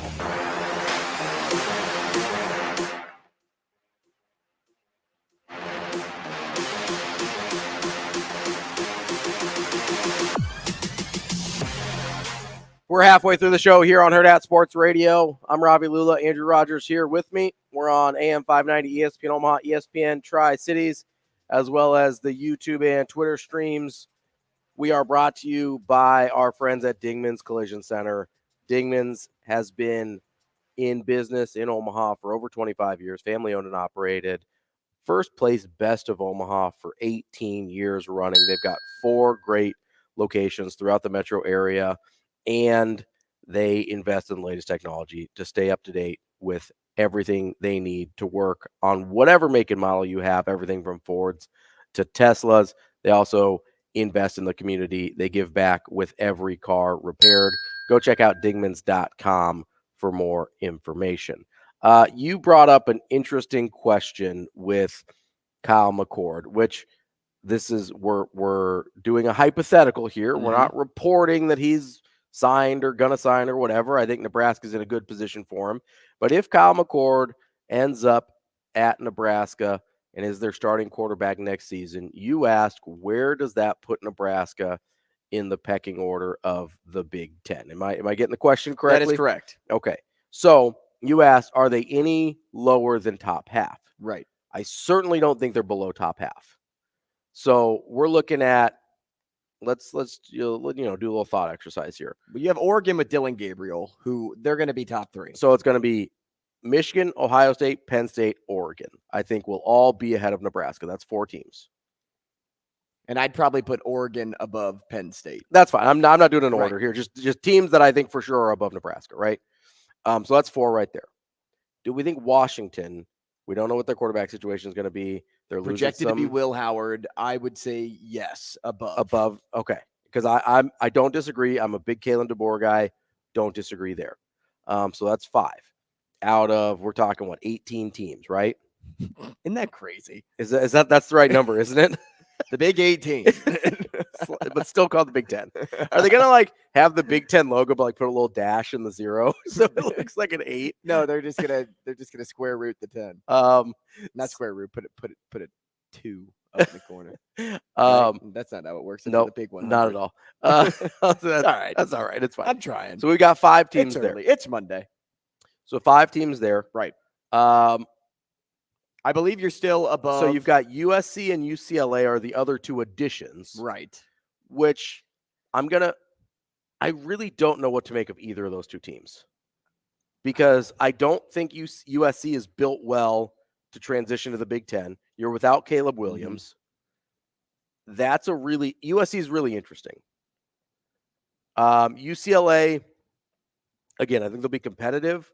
I don't know really what their quarterback situation is going to be.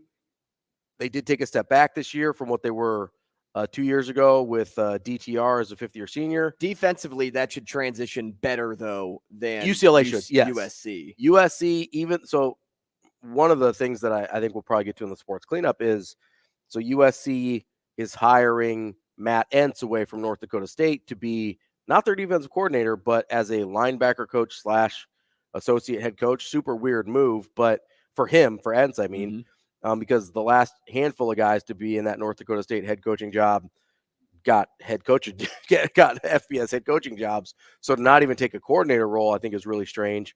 Although I'm guessing they backed up a Brinks truck for him. But so you've got some new pieces in there in terms of defensive coaching staff for USC, but with the way Lincoln Riley coaches offense, that's always going to be a challenge. We don't know what the USC quarterback situation is going to be. I'm imagining they won't be as good as Caleb Williams, because Caleb Williams has been incredible. No, Caleb Williams was a Heisman winner. Malachi Nelson was the 5-star in that room that was a part of that 2023 class, although Miller Moss was ahead of him on the depth chart this year. Mm-hmm.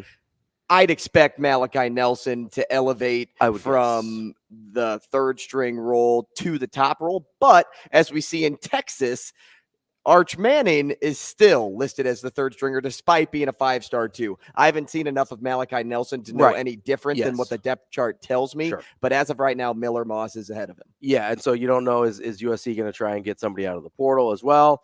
We know they were active on some of the bigger names. So USC's quarterback situation, I don't know what that looks like. You would think if they were really confident in either of those 2 guys, in Moss or Nelson, that they maybe wouldn't be quite as active in the portal as it seems like they are. So that's going to be interesting to see what's going on at USC. So let's put one of those teams ahead of Nebraska, but not both. We'll split the difference there. Okay. So that's 6 for sure. Okay.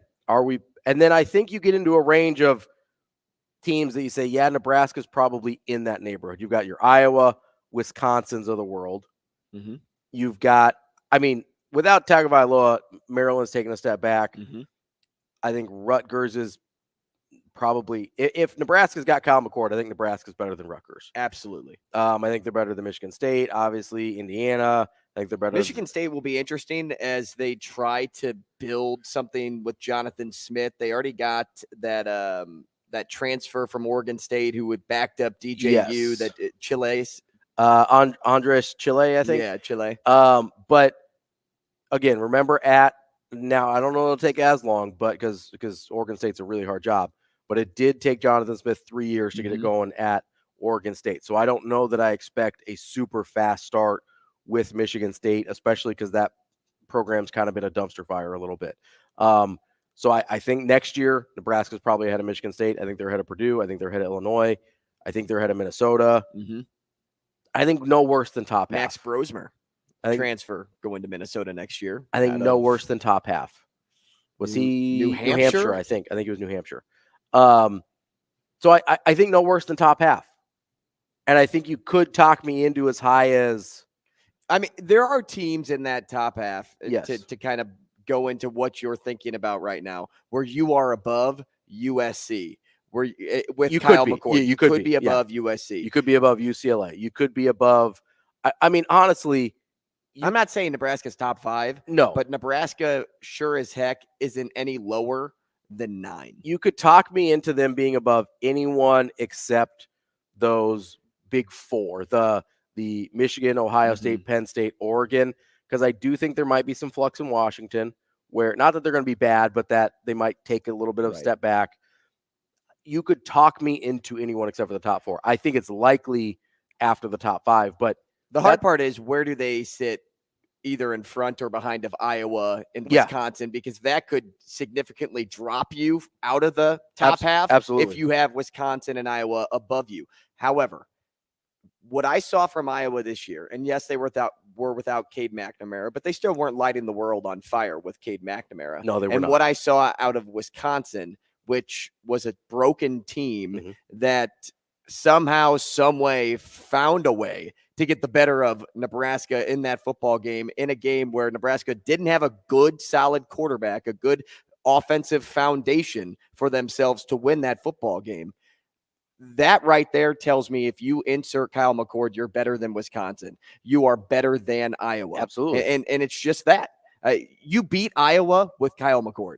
You beat Wisconsin with Kyle McCord. That's why I would sit Nebraska above both of those teams, because you don't take as big of a hit on defense as a lot of other teams around the Big Ten and nationally may think Nebraska will, with all the returners and by retaining Tony White. Absolutely. Yeah. And so you look at the schedule next year, or you look at the schedule from this year, I should say.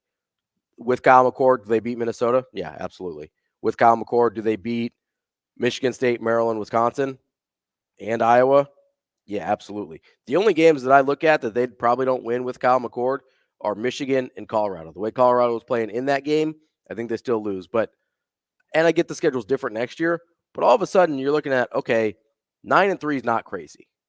Next year, 9, because let's say they win 6 of their first 7.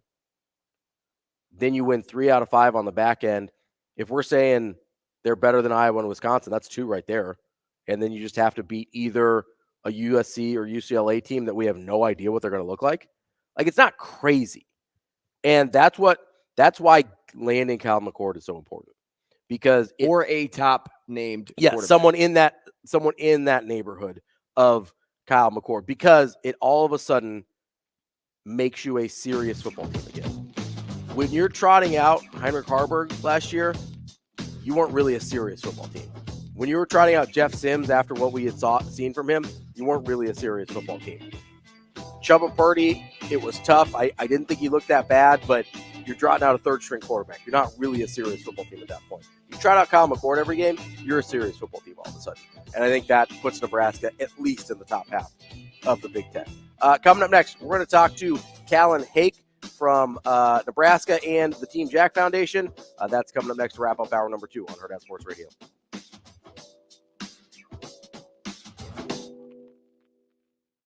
We will be back.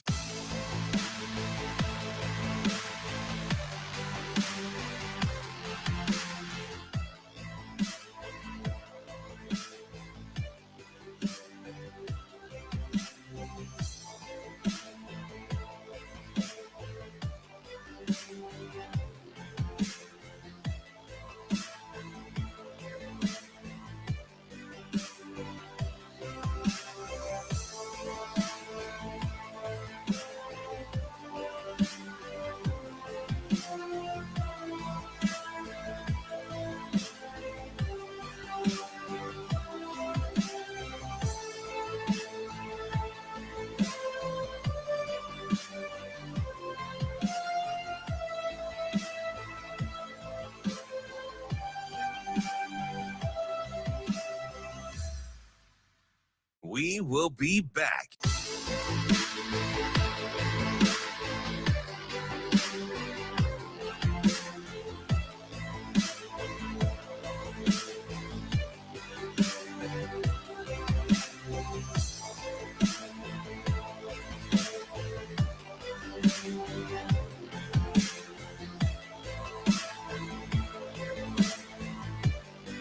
on the Australian. She'll come up and set a screen for Kallen Hake.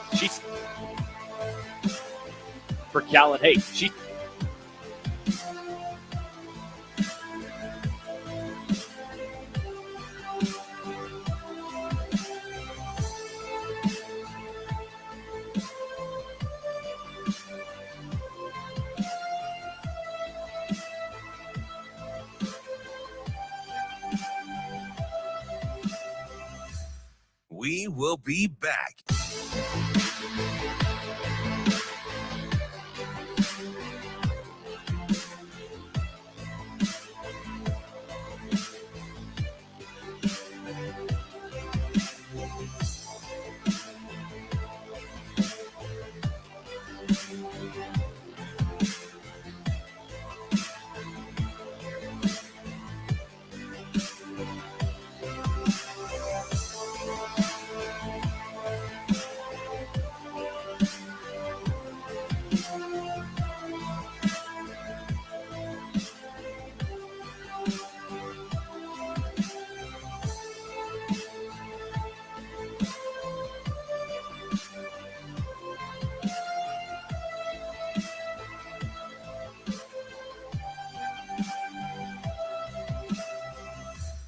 We will be back.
You're listening to Hurrdat Sports Radio. White drives in. Good shot block from Destiny Brown. Kicks out.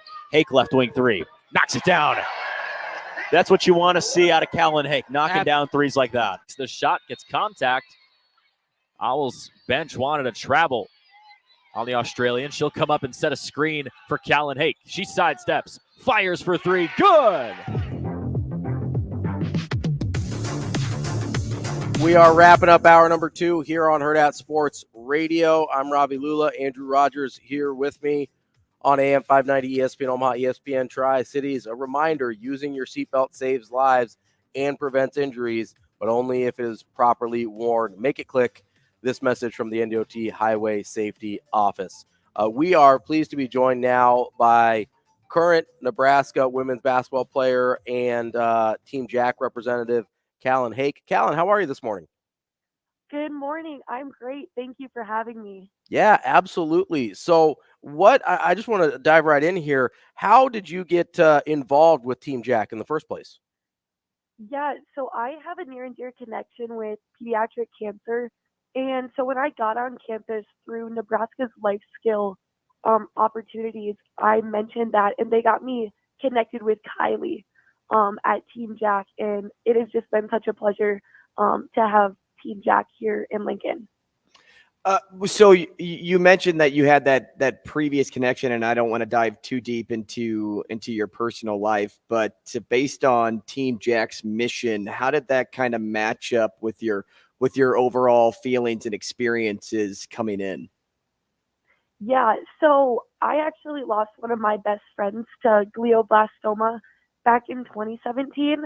And so Team Jack mission really just aligned with my values and what I want to do for not only pediatric cancer, but also brain cancer, and just bring awareness because it's very underfunded and just not talked about quite enough. Callin, so you mentioned how you got involved. What exactly is your role with Team Jack, and how do you help out with their mission of trying to bring some more awareness and fundraising to pediatric cancers? Yeah, absolutely. Well, I think number one, I just get wonderful opportunities like this. Being a Nebraska athlete in this state brings you a great platform, and I just want to use that for the greater good. And so with that, I'm able to attend different events and be a speaker, and also do a ton of their radiothons just to promote their cause. It's an inspiring story. I went and attended the Team Jack Gala last year, and just seeing the amount of support that the organization brings is incredible in itself, but also just the player support across the board. What does it mean to you to be a part of that umbrella of whether it's former players or current athletes that is supporting a cause like this? Yeah, absolutely. I just think it's so incredible. At the end of the day, all of our sports come to an end, but unfortunately, we currently don't have a cure to cancer, and so that's something that's going to be ongoing. So if we can use our platform for a greater cause, and hopefully one day praying for a cure, that's truly what we're here to do, and our sport's just a bonus. We're talking with Kallen Hake. She is a member of the Nebraska women's basketball team, as well as a representative for the Team Jack Foundation. Kallen, I'm curious, you're from Minnesota, you're from kind of Big Ten country. How did you end up deciding you wanted to come play basketball at Nebraska? Yeah, absolutely. I feel like the saying, like, there's no place like Nebraska, really hit home when I came on my first visit here. And I truly just fell in love with the coaching staff. But this university does a great job. You're more than an athlete here, and I'm very content with the ball stops bouncing someday. And I need to be set up for success outside of sport. And this university and this coaching staff here at Nebraska really sealed the deal. You mentioned the coaching staff. Amy Williams has been incredible for this program, and just seeing how Nebraska women's basketball has been elevated year after year. Some pretty good players on this team as well. And I want to kind of ask this question in connection to Team Jack or maybe a variety of other charities that you guys may be connected with. Is this something that is just a you thing? You're connected with Team Jack, or are there other athletes on this team that were previously involved, and then that's how you got involved too? Yeah, that's a great question. So I actually had to go out of the team to get connected with Team Jack. I originally saw it with a ton of our football guys are involved with Team Jack. And so I was connected outside of it with Kate Frazier, who runs our life skills. And then quickly, how important is your involvement to you? Like, just how important is it? Maybe not just to you, but for you to spread the awareness for other people to get involved.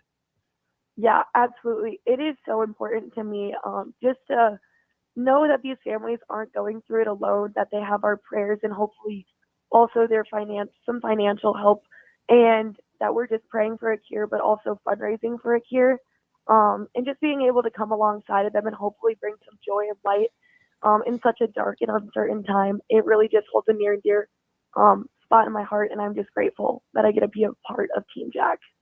All right, Kallen, before we let you go here, I do have to ask, so I know that you were the Nebraska women's basketball lifter of the year for this year. Oh, heck yeah. What is your favorite, what's your favorite lift? Like, I was a power lifter for a little while. Like, what's your favorite lift when you're getting in your workouts in? Yeah, that's a great question. I love front squat. I absolutely love the pain. I would say, oh, you're a sicko. You're a sicko. Yeah, but when you rack that bar, I love the feeling of that accomplishment. You've obviously got more flexible shoulders than I do. I could barely even get the bar on my shoulders like that. No, that's awesome, though. That's impressive with all the work you've been putting in, not only in the weight room, obviously, but on the basketball court. And the only thing I lift is my beanery coffee in the morning. That's about it. And with Team Jack as well. Callin, before we let you go, is there, if other people want to get involved with Team Jack, how can they do that?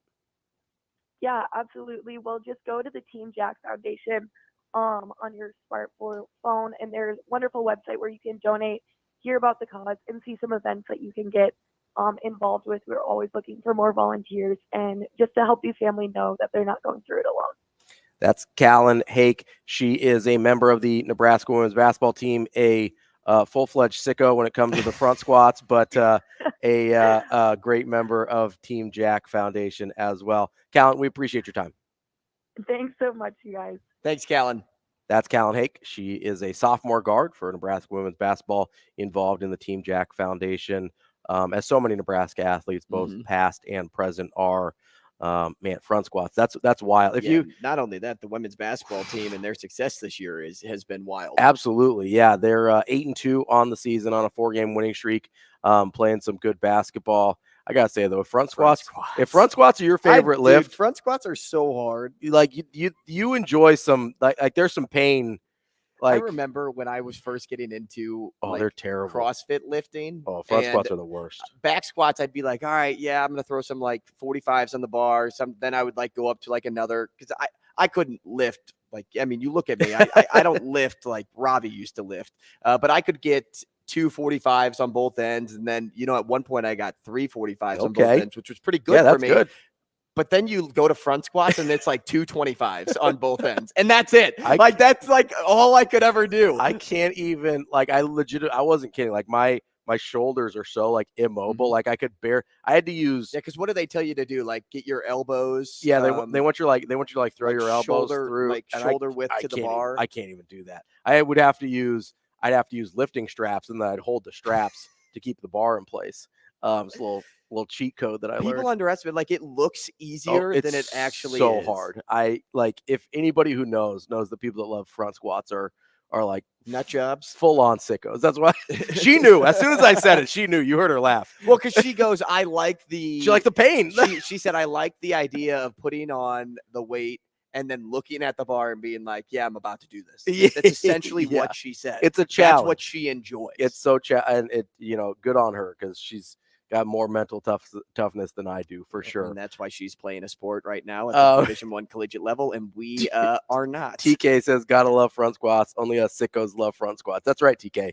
That's right. Corey says, every time I front squat, I can barely walk. That's more up my alley. They're brutal. That's more they're me. Brutal. TK, Ravi, Kallen. Oh no, I'm not interested in the front squat. Oh, okay, never mind. Yeah. So TK and Kallen are the crazy ones, and Corey, I vibe with that right there. So I can barely walk after a weekend of reffing, so I know front squats will put me out for at least 2 days. Man, it's been it's kind of a stark contrast when I realize like what takes me out after a couple days of being more active versus what I used to do, and I'm like, oh god, those years are coming fast. Hey, also, no joke, and I'm kind of a car snob, but right now Team Jack has an enter to win a 1972 Chevy Corvette convertible. Oh yeah, and it looks sick. It does look sick. It's a Stingray, and oh my goodness, whew, is this thing something I'll be entering to win? Oh, absolutely. When I know it goes to a great cause, give me 65 tickets. I'll donate $100. It's better than so. Is that like gotta love vets? Only us sickos love vets. I don't think so. I don't think they're the same thing. It's not the same thing. I don't really know what's happening there. Vets and squats. Unless you mean veterans. I don't know what you're talking about, Shane. He's meaning Corvettes. Go check out Team Jack Foundation. It's teamjackfoundation.org to find out more. And go under events. You can sign up to win that 72 Corvette that our guy Andrew Rogers was just telling you about. As we enter information, Ravi, do you have a credit card that I can use? Not on the air. Oh. We are going to talk to Steve Wiltfong next. He is the director of recruiting for 24/7 Sports here on Hurrdat Sports Radio.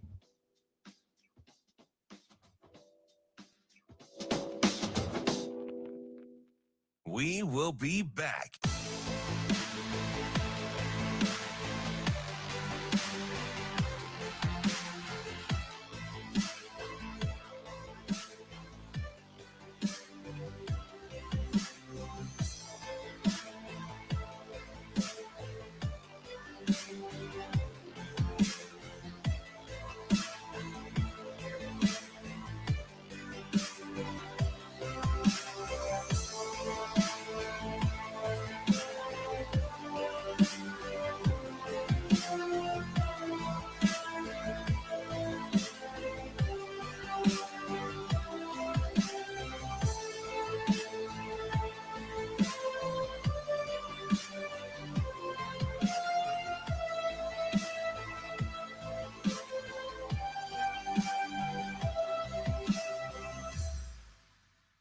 We will be back.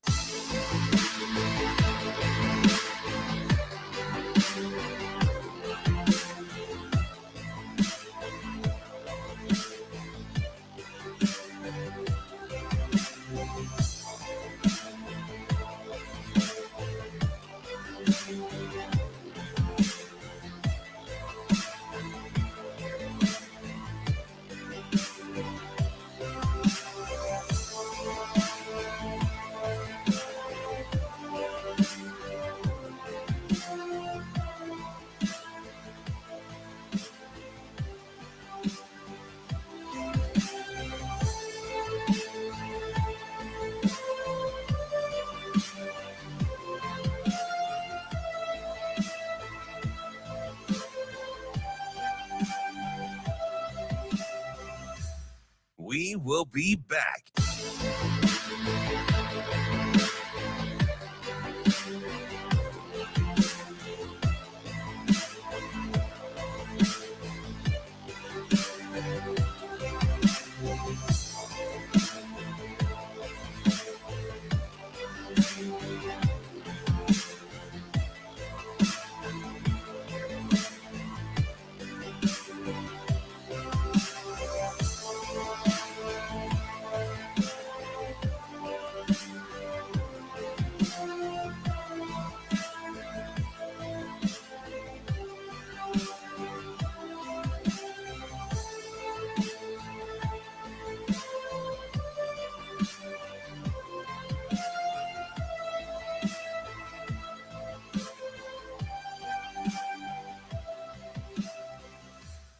We will be back.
Welcome to Hurrdat Sports Radio.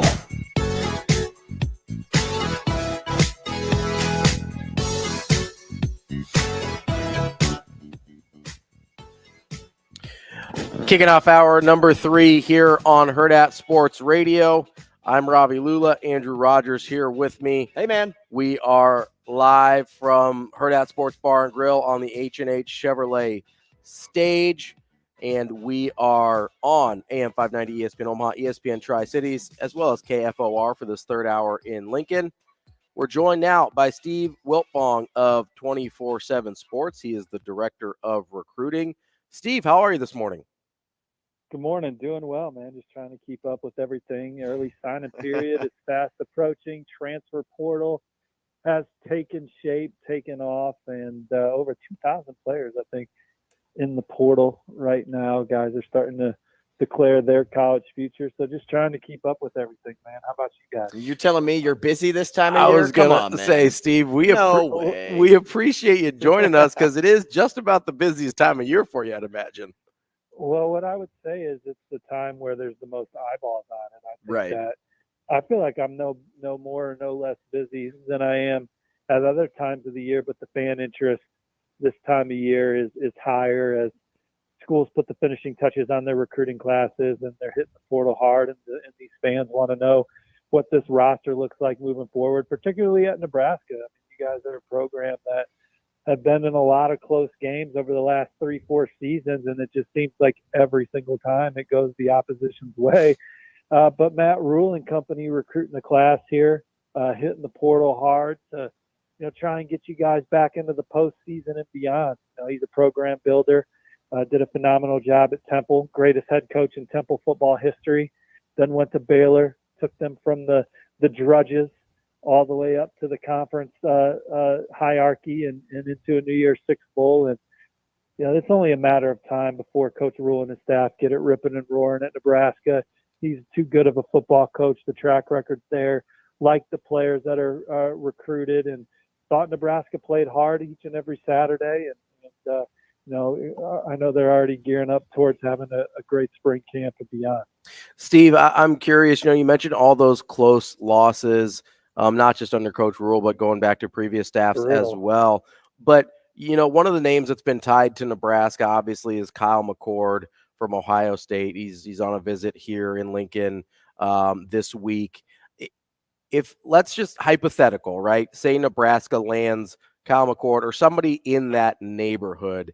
In your mind, as you kind of look at the rest of the roster, the talent that they've brought in, the talent they've developed, especially on that defensive side of the ball, do you look at Kyle McCord as a true difference maker for Nebraska in the sense of it takes them maybe not just to postseason, but maybe closer to that 8-9 win mark? Is that on the table in your mind?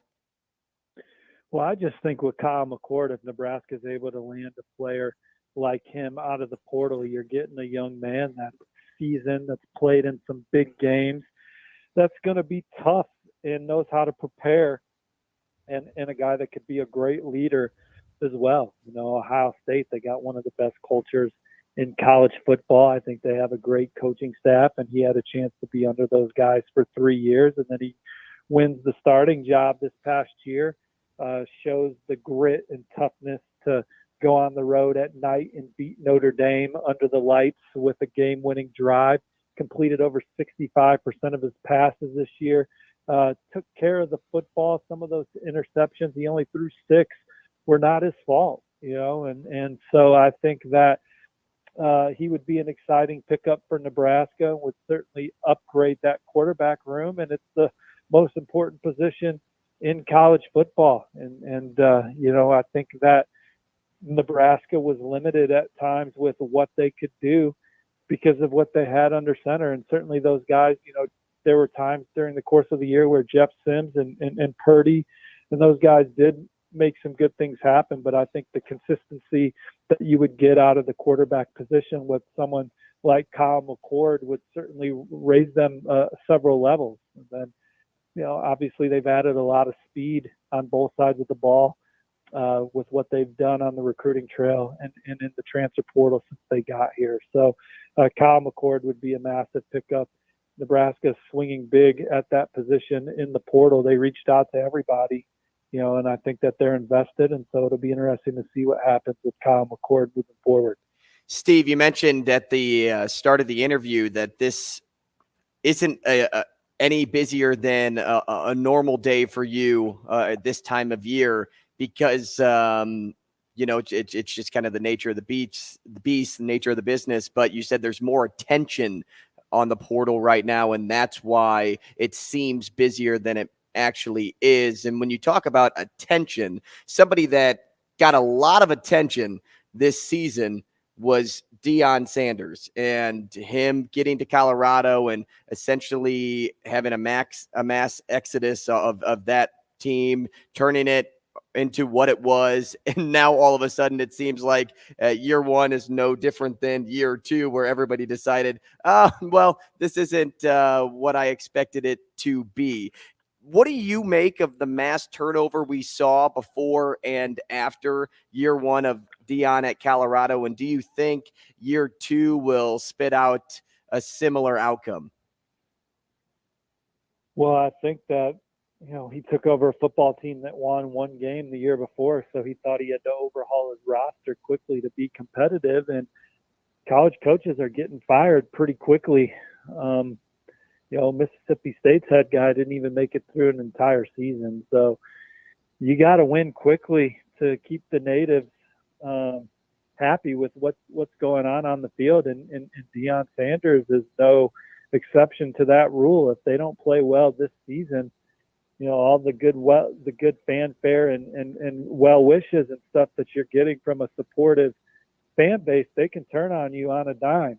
And so I would imagine that 4 wins certainly wasn't good enough for Coach Sanders, and he's a competitor, and they're going to hit the portal hard again to try and land guys to put together a season like Mel Tucker had at Michigan State a couple years ago, where they were portal heavy, got guys like Kenneth Walker, and found a way to win 11 ball games and play in a meaningful bowl game at the end of the season. Now, that's not an easy recipe to duplicate, and I think that they certainly saw that they were not up to snuff at the point of attack. I mean, Colorado had some skilled players on both sides of the ball that were good, but they just could not hold up at the line of scrimmage, and that cost them in some close games that they had too that didn't go their way. So they'll be portal heavy. They've landed some offensive linemen this weekend. They had a good weekend on the recruiting trail and on the portal,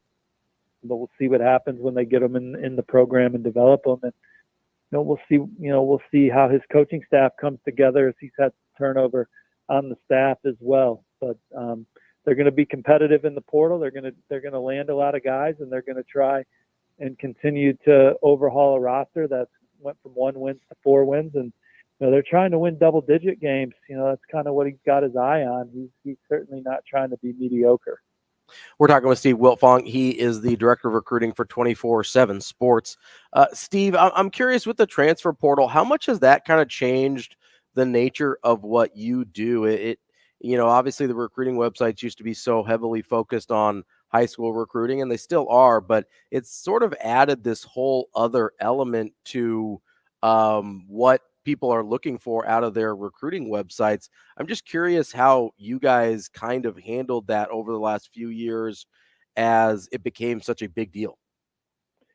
Well, yeah, so 24/7 Sports is now ranking kids in the portal, and adding and those numbers add up to the overall class ranking. So you have an overall class ranking, you have a portal ranking, and you have a high school ranking. So you can see 3 different rankings. So diehard fans are very interested in roster construction for their favorite football teams, and just as much for their least favorite football teams. One thing I've learned is that the fans that are most passionate, they love rooting against the rival just as much as they love rooting for their own team sometimes. So, 24/7 Sports, we're trying to provide a projection of how talented we think your team is, but ultimately teams write their own scripts, players write their own stories, and recruiting rankings and portal rankings are just a preview. You still got to get in, you got to lift the weights, you got to eat the training table, you got to learn the scheme. Coaches got to scheme you into successful positions, and so we'll see what happens there. But obviously there's a lot of excitement around who's going where from the portal, and it's just kind of fascinating. I say this, guys, find yourself someone in life that loves you as much as personnel departments and college coaches love seeing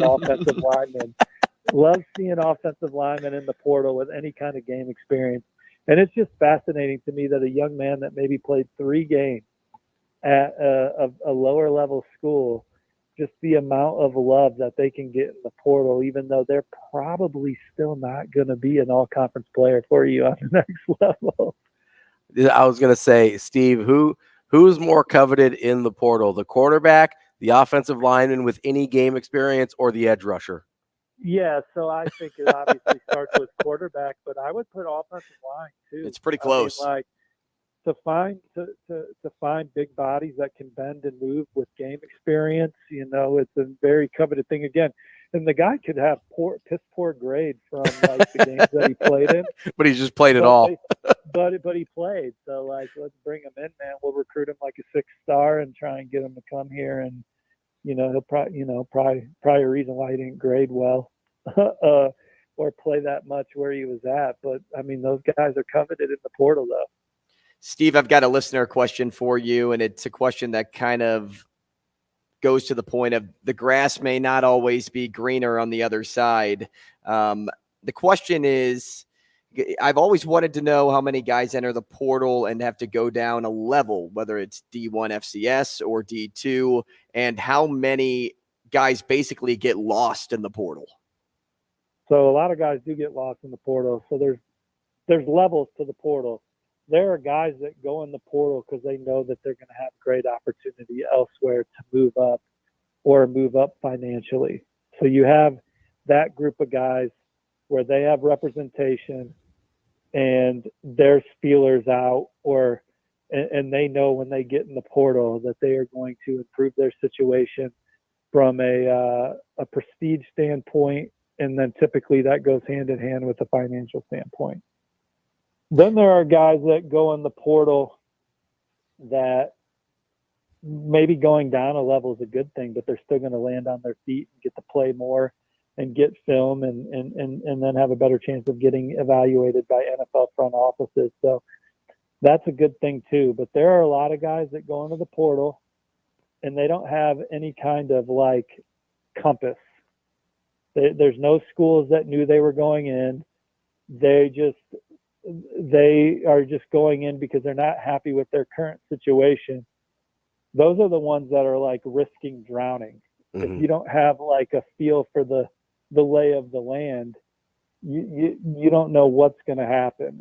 And so it's terrifying for those guys, because I know this: if you are a college athlete and a college football player and you just stay the course and graduate, there's a good chance that you can sell medical equipment and make about $300,000-$400,000 a year for the rest of your life. You just got to get through, man. You just got to get through. Someone needs to tell these guys that, hey, I know you're not starting. You might not even be on the second string, but darn it, if you graduate from this program, you just go get yourself a job at Stryker, man. They like hiring athletes, make about $350,000 a year. Join the country club, you'd be all right, you know. But at the same time, these schools want to push those kids out too. If you're not contributing, and if you're not contributing in a positive manner as a player or just to the culture, you know, they'd be happy to see you jump in the portal and replace you with somebody else. So it's almost, you know, my advice would be, look, if no one knows you're going in the portal and you haven't played much, get your degree and go sell medical equipment. And if the school wants you to leave, you can leave as fast as you give me my bachelor's degree. So if you're not happy with me here, great. How can we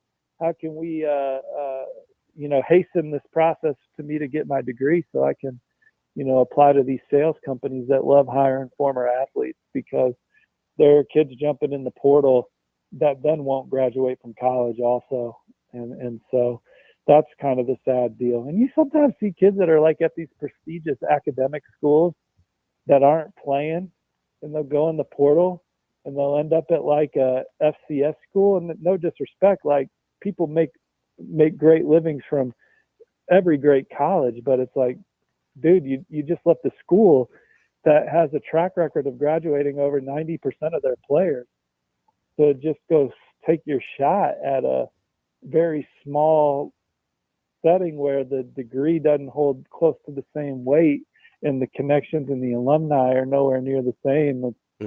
You know, it's just kind of disappointing to see that happen for some kids that when they arrived at college, they kind of got the world by the ball. Steve, changing gears from transfer portal to kind of evaluating high school talent here a little bit. One of the things that we've seen with Matt Rule, and I think he was doing this at Baylor too, but it's obviously a lot more prevalent for us in Nebraska now that he's here, but he goes out and he offers some guys that we do not have a ton of information on, both as fans and a lot of times even as recruiting services. How challenging is it to go out and then evaluate those guys when, you know, previously maybe they only had FCS offers, or they only had Division II offers, or they were seen mostly as track guys? That's something that Matt Rule tends to do a lot. How do you go and evaluate those guys once they do get a Power 5 offer like Nebraska? Right, from the high school ranks, you're asking? Yeah. Yeah, that's kind of Matt Rule's secret sauce, right? Him and his staff. Yeah. You know, he wouldn't say it's just him, you know, but they believe in themselves as coaches. not just as like, hey, we got a strength and conditioning program and we're going to make you even more athletic, but like, we scheme you up right. We teach you how to play the game correctly. We put you in positions to be successful on Saturdays with your skill set. So they just going out there looking for clay. And yeah, they look for athletic players, but they're also looking for guys with the right mentality to come in that want to learn and get better and fit the culture that they're trying to build. But yeah, and oftentimes these guys are good football players too. It's just Nebraska does a good job of like looking in every nook and cranny. And we see the guys they offer. What we don't see is probably the 100 to 200 guys that they evaluated that they didn't offer, you know?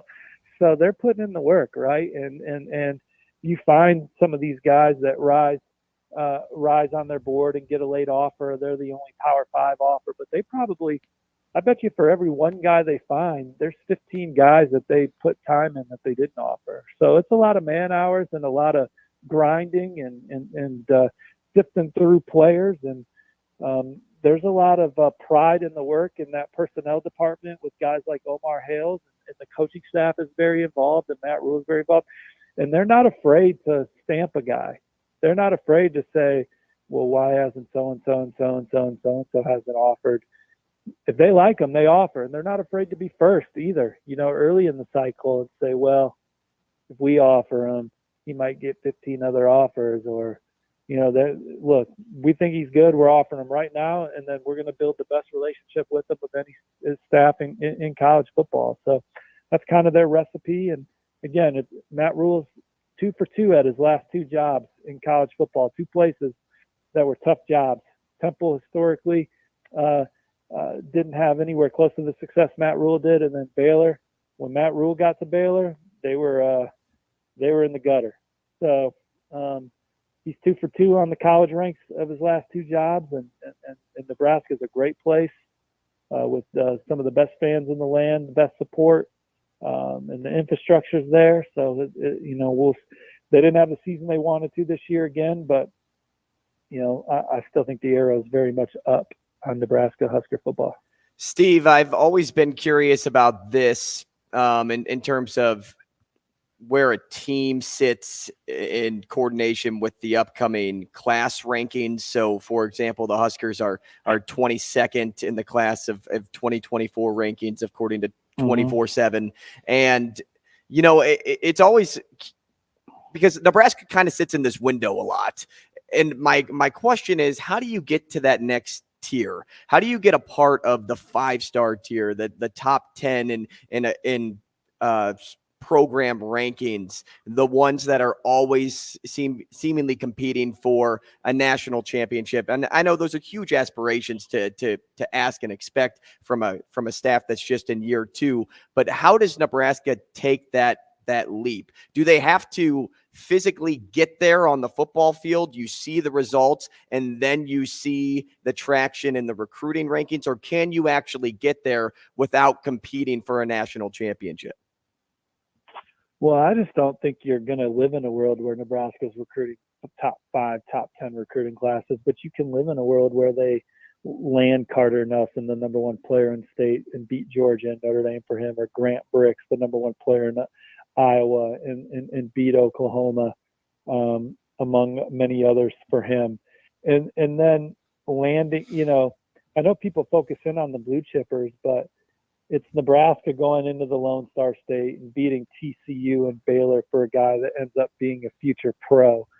And I think you kind of look at like what Gary Patterson did at TCU or Mark D'Antonio did at Michigan State, where they had so many seasons where they won 11 or more ball games. I think Gary Patterson won 11 games like over 8 times, you know? And so Mark D'Antonio had a stretch where they won at least 11, 5 years in a row. And they would land a couple highly ranked prospects a cycle.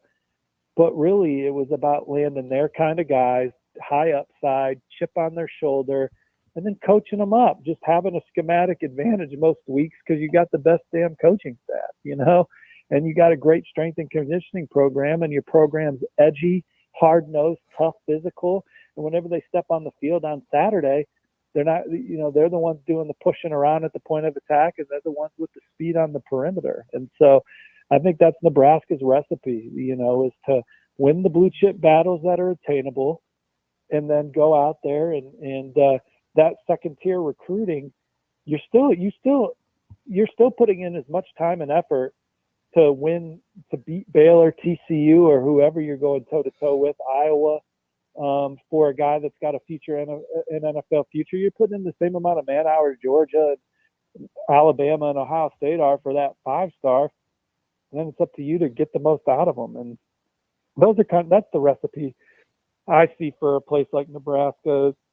Those great years that Gary Patterson had. And I hope people aren't like rolling their eyes at that, because they are remembering the last 4 years of the Gary Patterson era. I mean, if you look from 2005 to 2011, I mean, Gary Patterson was arguably the best head coach in college football. I mean, they went to Rose Bowls and Fiesta Bowls under his watch, and they were ranked in the top 5, and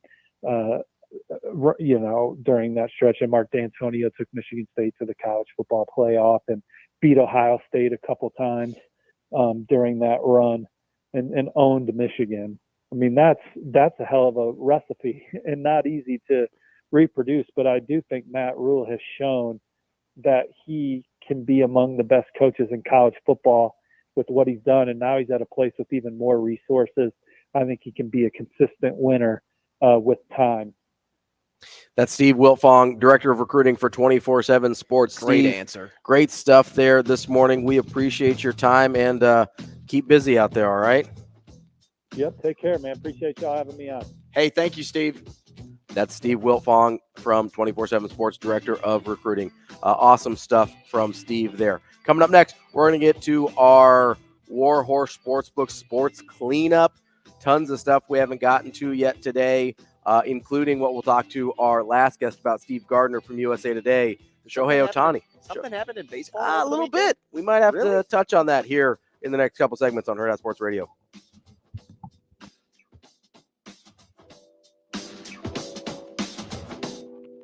We will be back.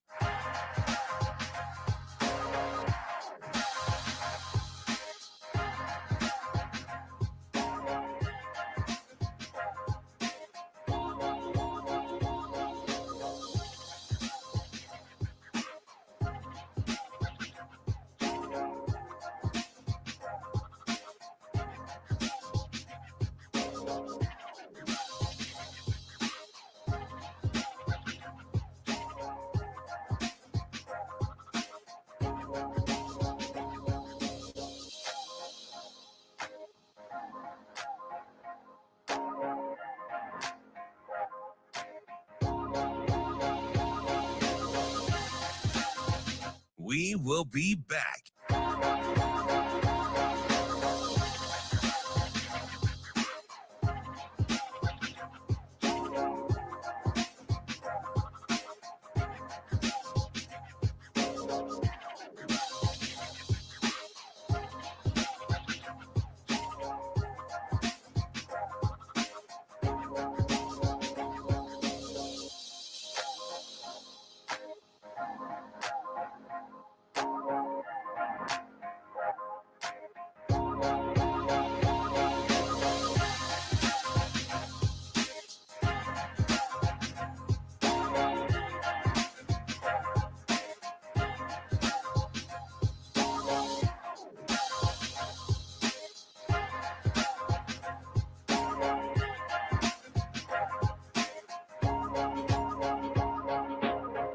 We will be back.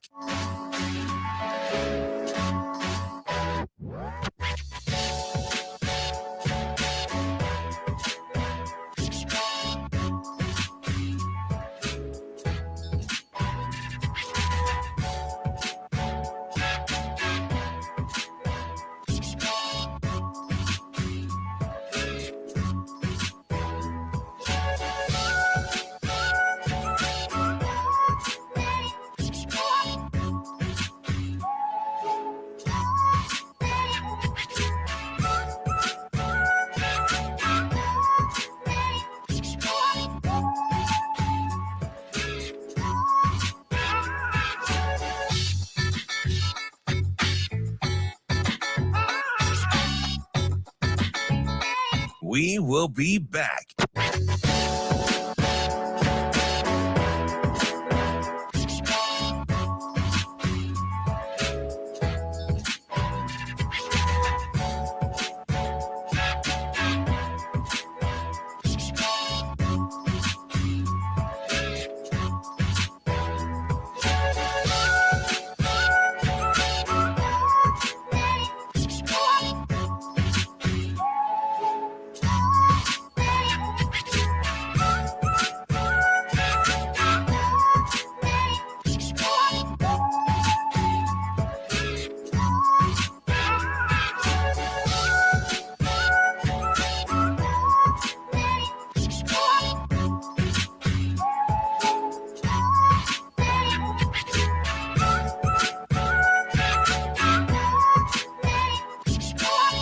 We will be back.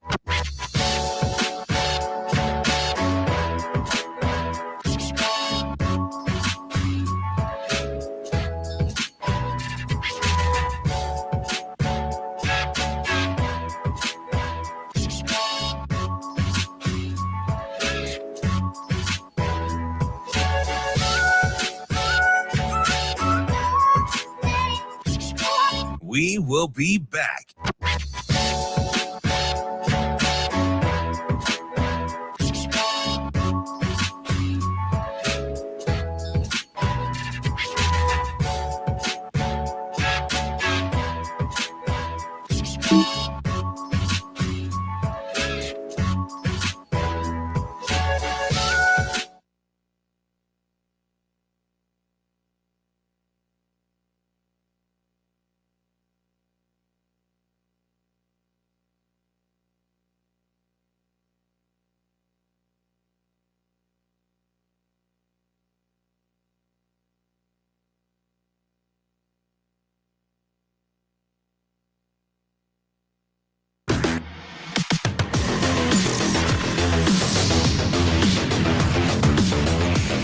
You're listening to Hurrdat Sports Radio. Things you wanted us to get to from the weekend, but we didn't. Cleanup on aisle 6. It's the Sports Cleanup. Welcome into the Warhorse Sportsbook Sports Cleanup here on Hurrdat Sports Radio. Ravi Lulla, Andrew Rogers here with you. Hello. We are on AM 590, ESPN Omaha, ESPN Tri-Cities, and KFOR in Lincoln.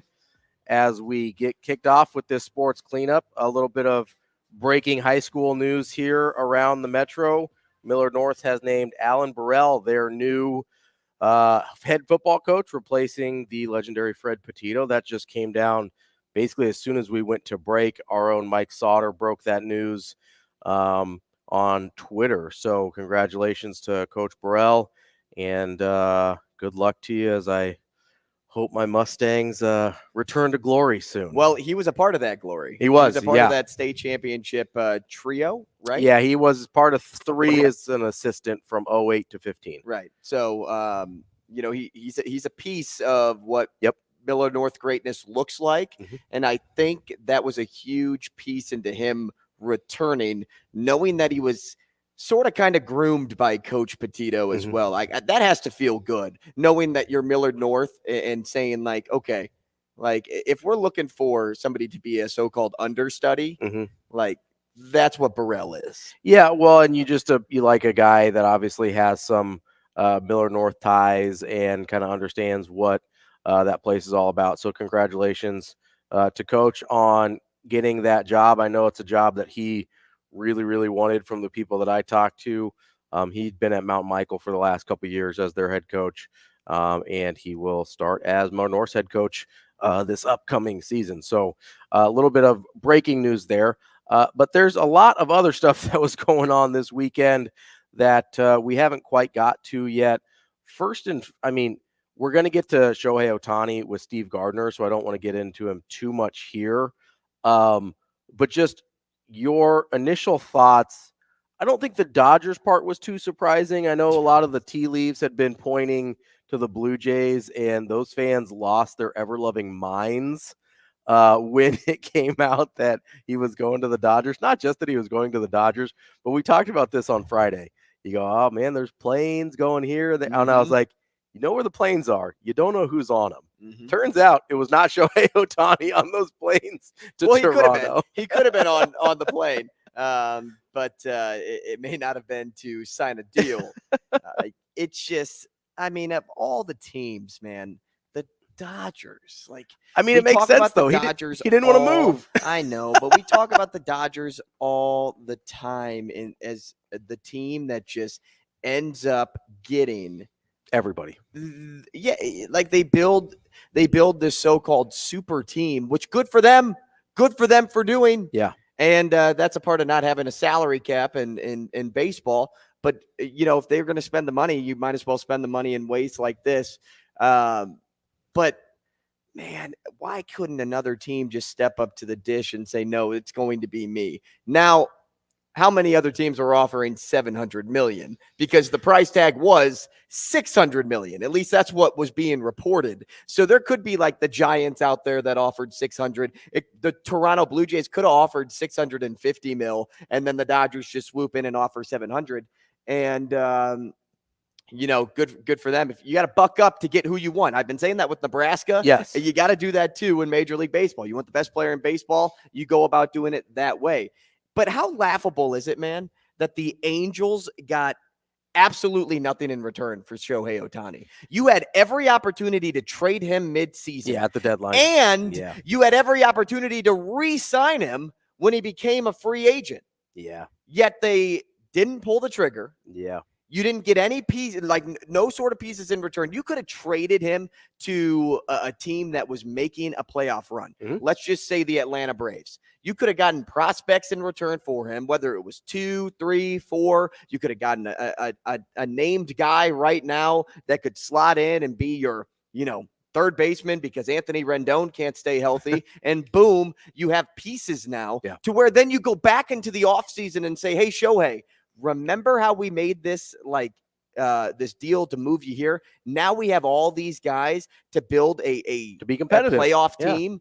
How about you come on back home and do it with us? But no, the Angels did angel things. Yeah, decided to hold on to him, and then got nothing in return. And dude, that is a wasteland for Major League Baseball players. You go there to die. Yeah, it's a dumpster fire of a franchise. If you can't win anything with Trout and Ohtani on your team, you're not going to win anything probably in the near future or the distant future or anytime at all. It's a poorly run franchise for sure. I do want to kind of focus on the Ohtani part of it here a little bit though, because I don't know that's like, I understand how good Shohei Ohtani is.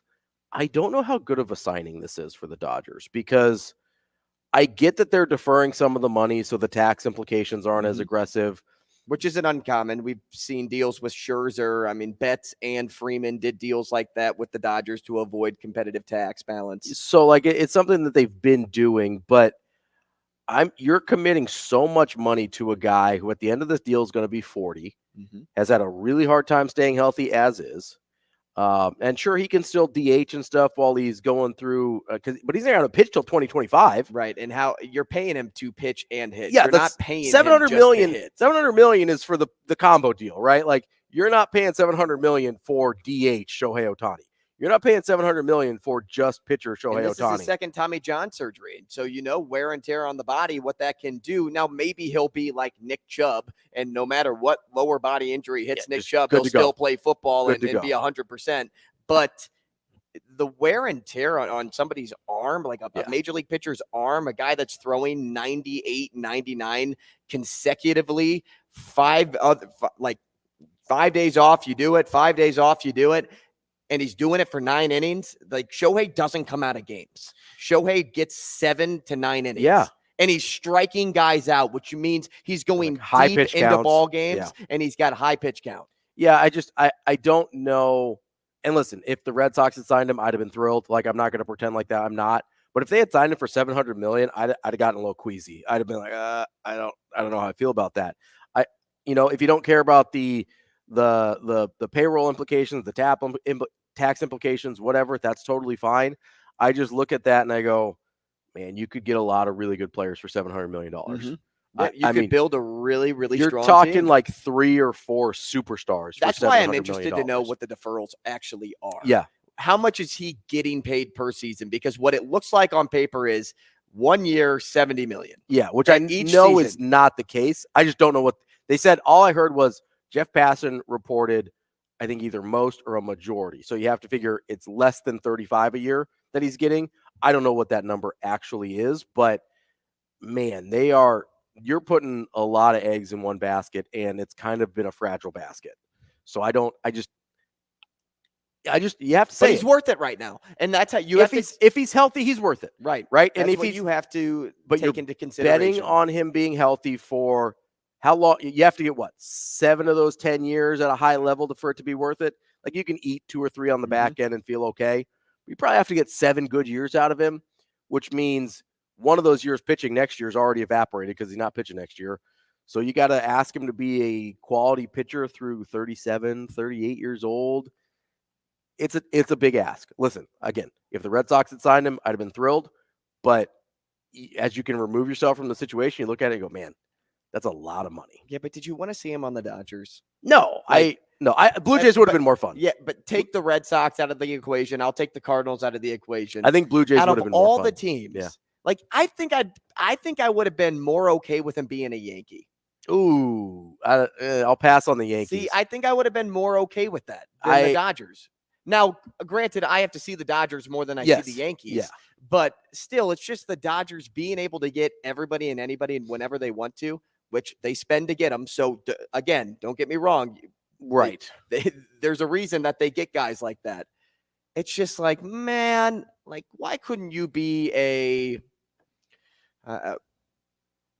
I don't want to say like a Rocky because honestly, I think it would have been super fun if he had gone to either the Orioles or the Blue Jays. Right, like a team that is in playoff contention as a young would core. Be crappy for me because I'd have to face him all the time as an opponent as a Red Sox fan. But like or like Diamondbacks. Diamondbacks are really young. They're really competitive. Like one of those teams that kind of built from within, and he'd sort of be just the cherry on top of what they've done would have been a lot cooler. We'll have to see, though, if pitching doesn't hold up, you're going to have to get use out of him in the field in some way, shape, or form. And that's which would put him in the outfield most likely. Yeah, and which is not going to be any easier on the arm. Can he route run? Like that's really what I'm curious about. You put him in right field, that's where he's going to have to go. But is he somebody that can read a ball off the wall? Is he somebody that can chase down a ball into the corner and not allow a player to go from second to third? Those are things to think about. We can ask all those questions of Steve Gardner from USA Today coming up next. We will be back.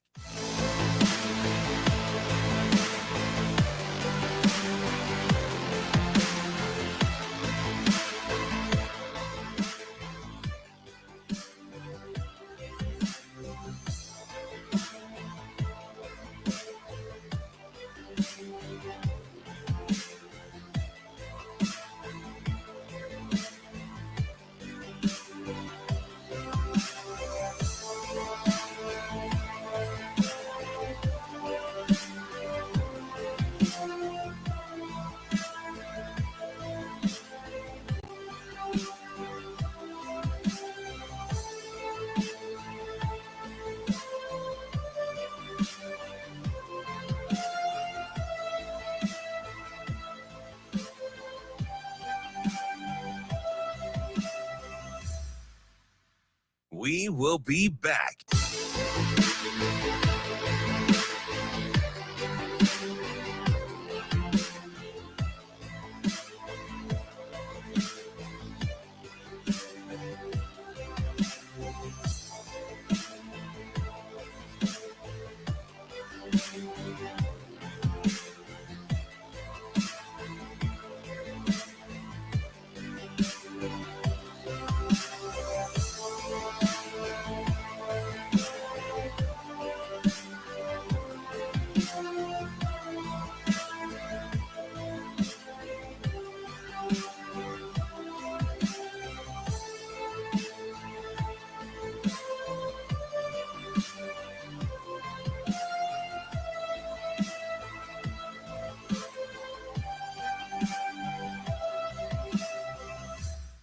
We will be back.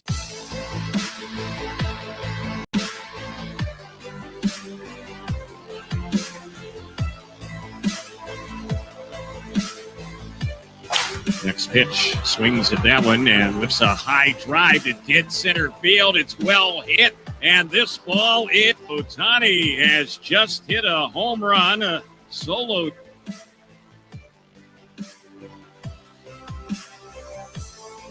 Has just hit a home run. Next delivery. Hit a home run. Here's the next delivery. Home run of the season. It's 5-0 Angels. Just hit a home run. Here's the next delivery and show.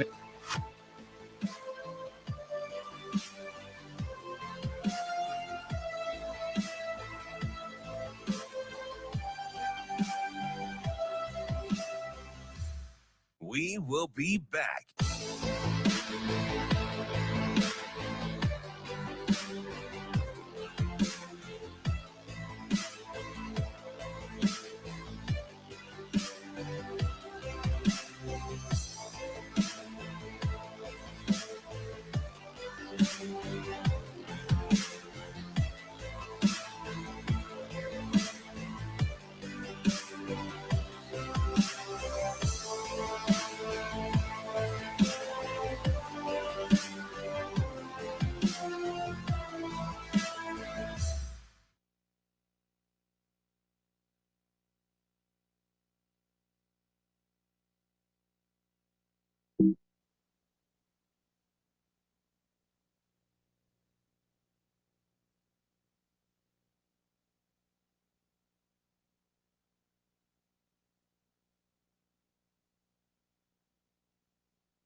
You're listening to Hurrdat Sports Radio. Next pitch, swings at that one and lifts a high drive to dead center field. It's well hit, and this ball is out of here. Ohtani has just hit a home run. Here's the next delivery, and Shohei lifts a high fly ball. It's hit well out into left center, and that one is out of here. Boy, oh boy, this Thursday afternoon in Detroit has been showtime as Ohtani connects 37th home run of the season. It's 5-0 Angels. Wrapping up the show here on Hurrdat Sports Radio on AM 590 ESPN Omaha, ESPN Tri-Cities, and KFOR in Lincoln. I'm Ravi Lulla. Andrew Rogers here with me as well. And we are joined now on the Warhorse Sportsbook Hotline by Steve Gardner. He covers baseball for the USA Today. Just a reminder, Warhorse Sportsbook, the best place in Nebraska to place your sports bet, either at the casino in Lincoln or at Horseman's Park here in Omaha. Steve, how are you this morning? I'm doing great. How are you guys? We are doing terrific. You know, always good to talk baseball in the middle of December here. And our guy Shohei Ohtani gave us plenty of reason to do so. The Dodgers gave him plenty of reasons to stay in Los Angeles. I guess so the thing that I'm most curious about this deal, Steve, is do you have any indication that other teams were in the neighborhood of what he ended up getting, or did the Dodgers kind of get played here? I don't think so. I mean, there was some momentum, at least at some part over the weekend, to feel like the Blue Jays were at least a serious bidder in all of this. But the Dodgers are the ones that have the financial wherewithal to blow anybody out of the water. And they were going, if the Blue Jays went to 700, I think the Dodgers would have gone to 800 million. You know, it was one of those types of things. So they were not letting him go. It seems like the Dodgers had made this a strategy for several years in advance in waiting for him to become a free agent. And it was just a matter of time until they closed the deal. Steve, how did the Angels move on from Shohei? Like, what is Mike Trout's future? What's the future of that team?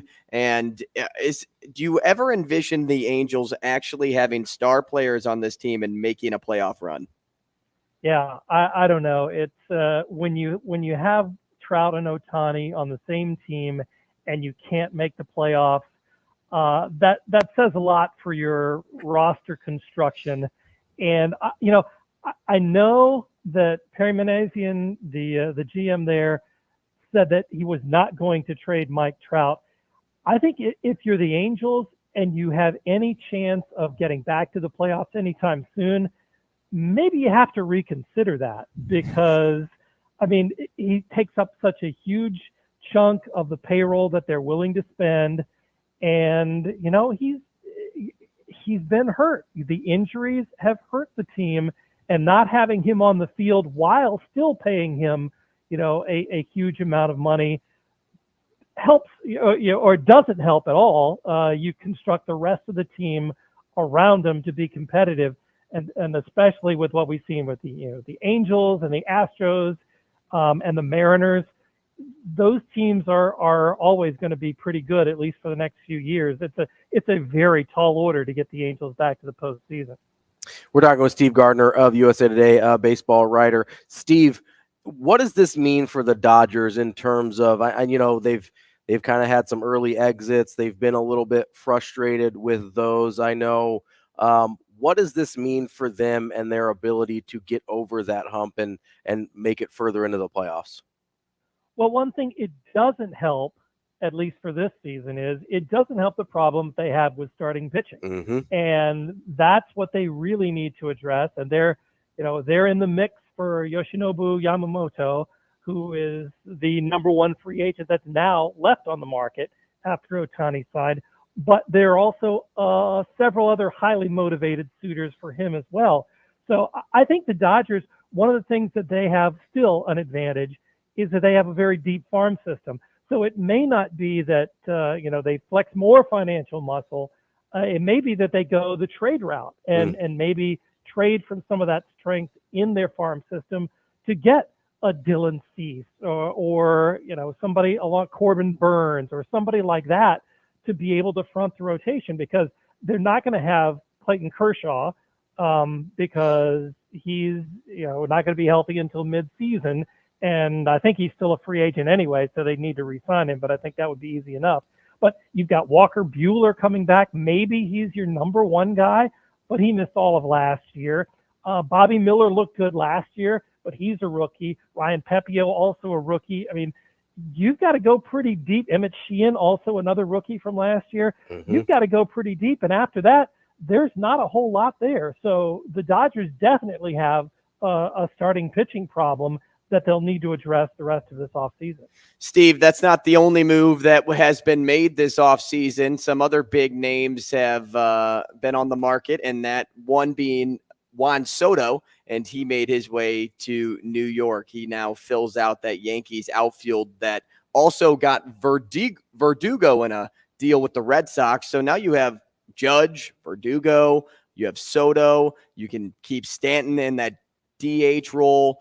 If they can get healthy pitching, because as you were just talking about with the Dodgers, what they need is healthy pitching in New York.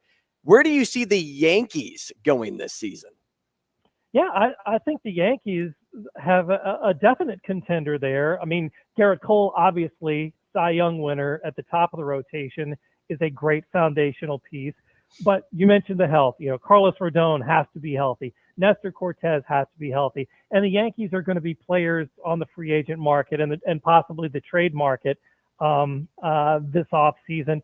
So they're looking, at possibly Yamamoto and some other guys that are free agents. I think the Yankees certainly want to be a player, and, not being in the World Series mix, not having a championship for this storied franchise since 2009. Brian Cashman's under a lot of heat to produce. And I know we kind of, seems like we say that every year for the last few years, but I think it's really true this time. And now that he has made the trade for Juan Soto, that is certainly a plus for him. It makes the Yankees a much stronger team offensively. And now he's just got to find a way to win in one of the toughest divisions in baseball. We're talking with Steve Gardner of USA Today. Steve, a couple of the big names on the move. You already mentioned Juan Soto and Shohei Ohtani. You mentioned the free agent market a little bit. Do you see any other potential big names on the move this offseason? It sounds like the Brewers aren't going to move Corbin Burns, and that's probably a smart move, I guess, for them. But yeah, I'd like to see some more of these the dominoes in the free agent world, fall, and then we can start thinking more along the lines of trades. Lucas Giolito might be a guy that some teams would look as a high upside guy that maybe, they could get for a discounted price since he didn't have such a huge season last year.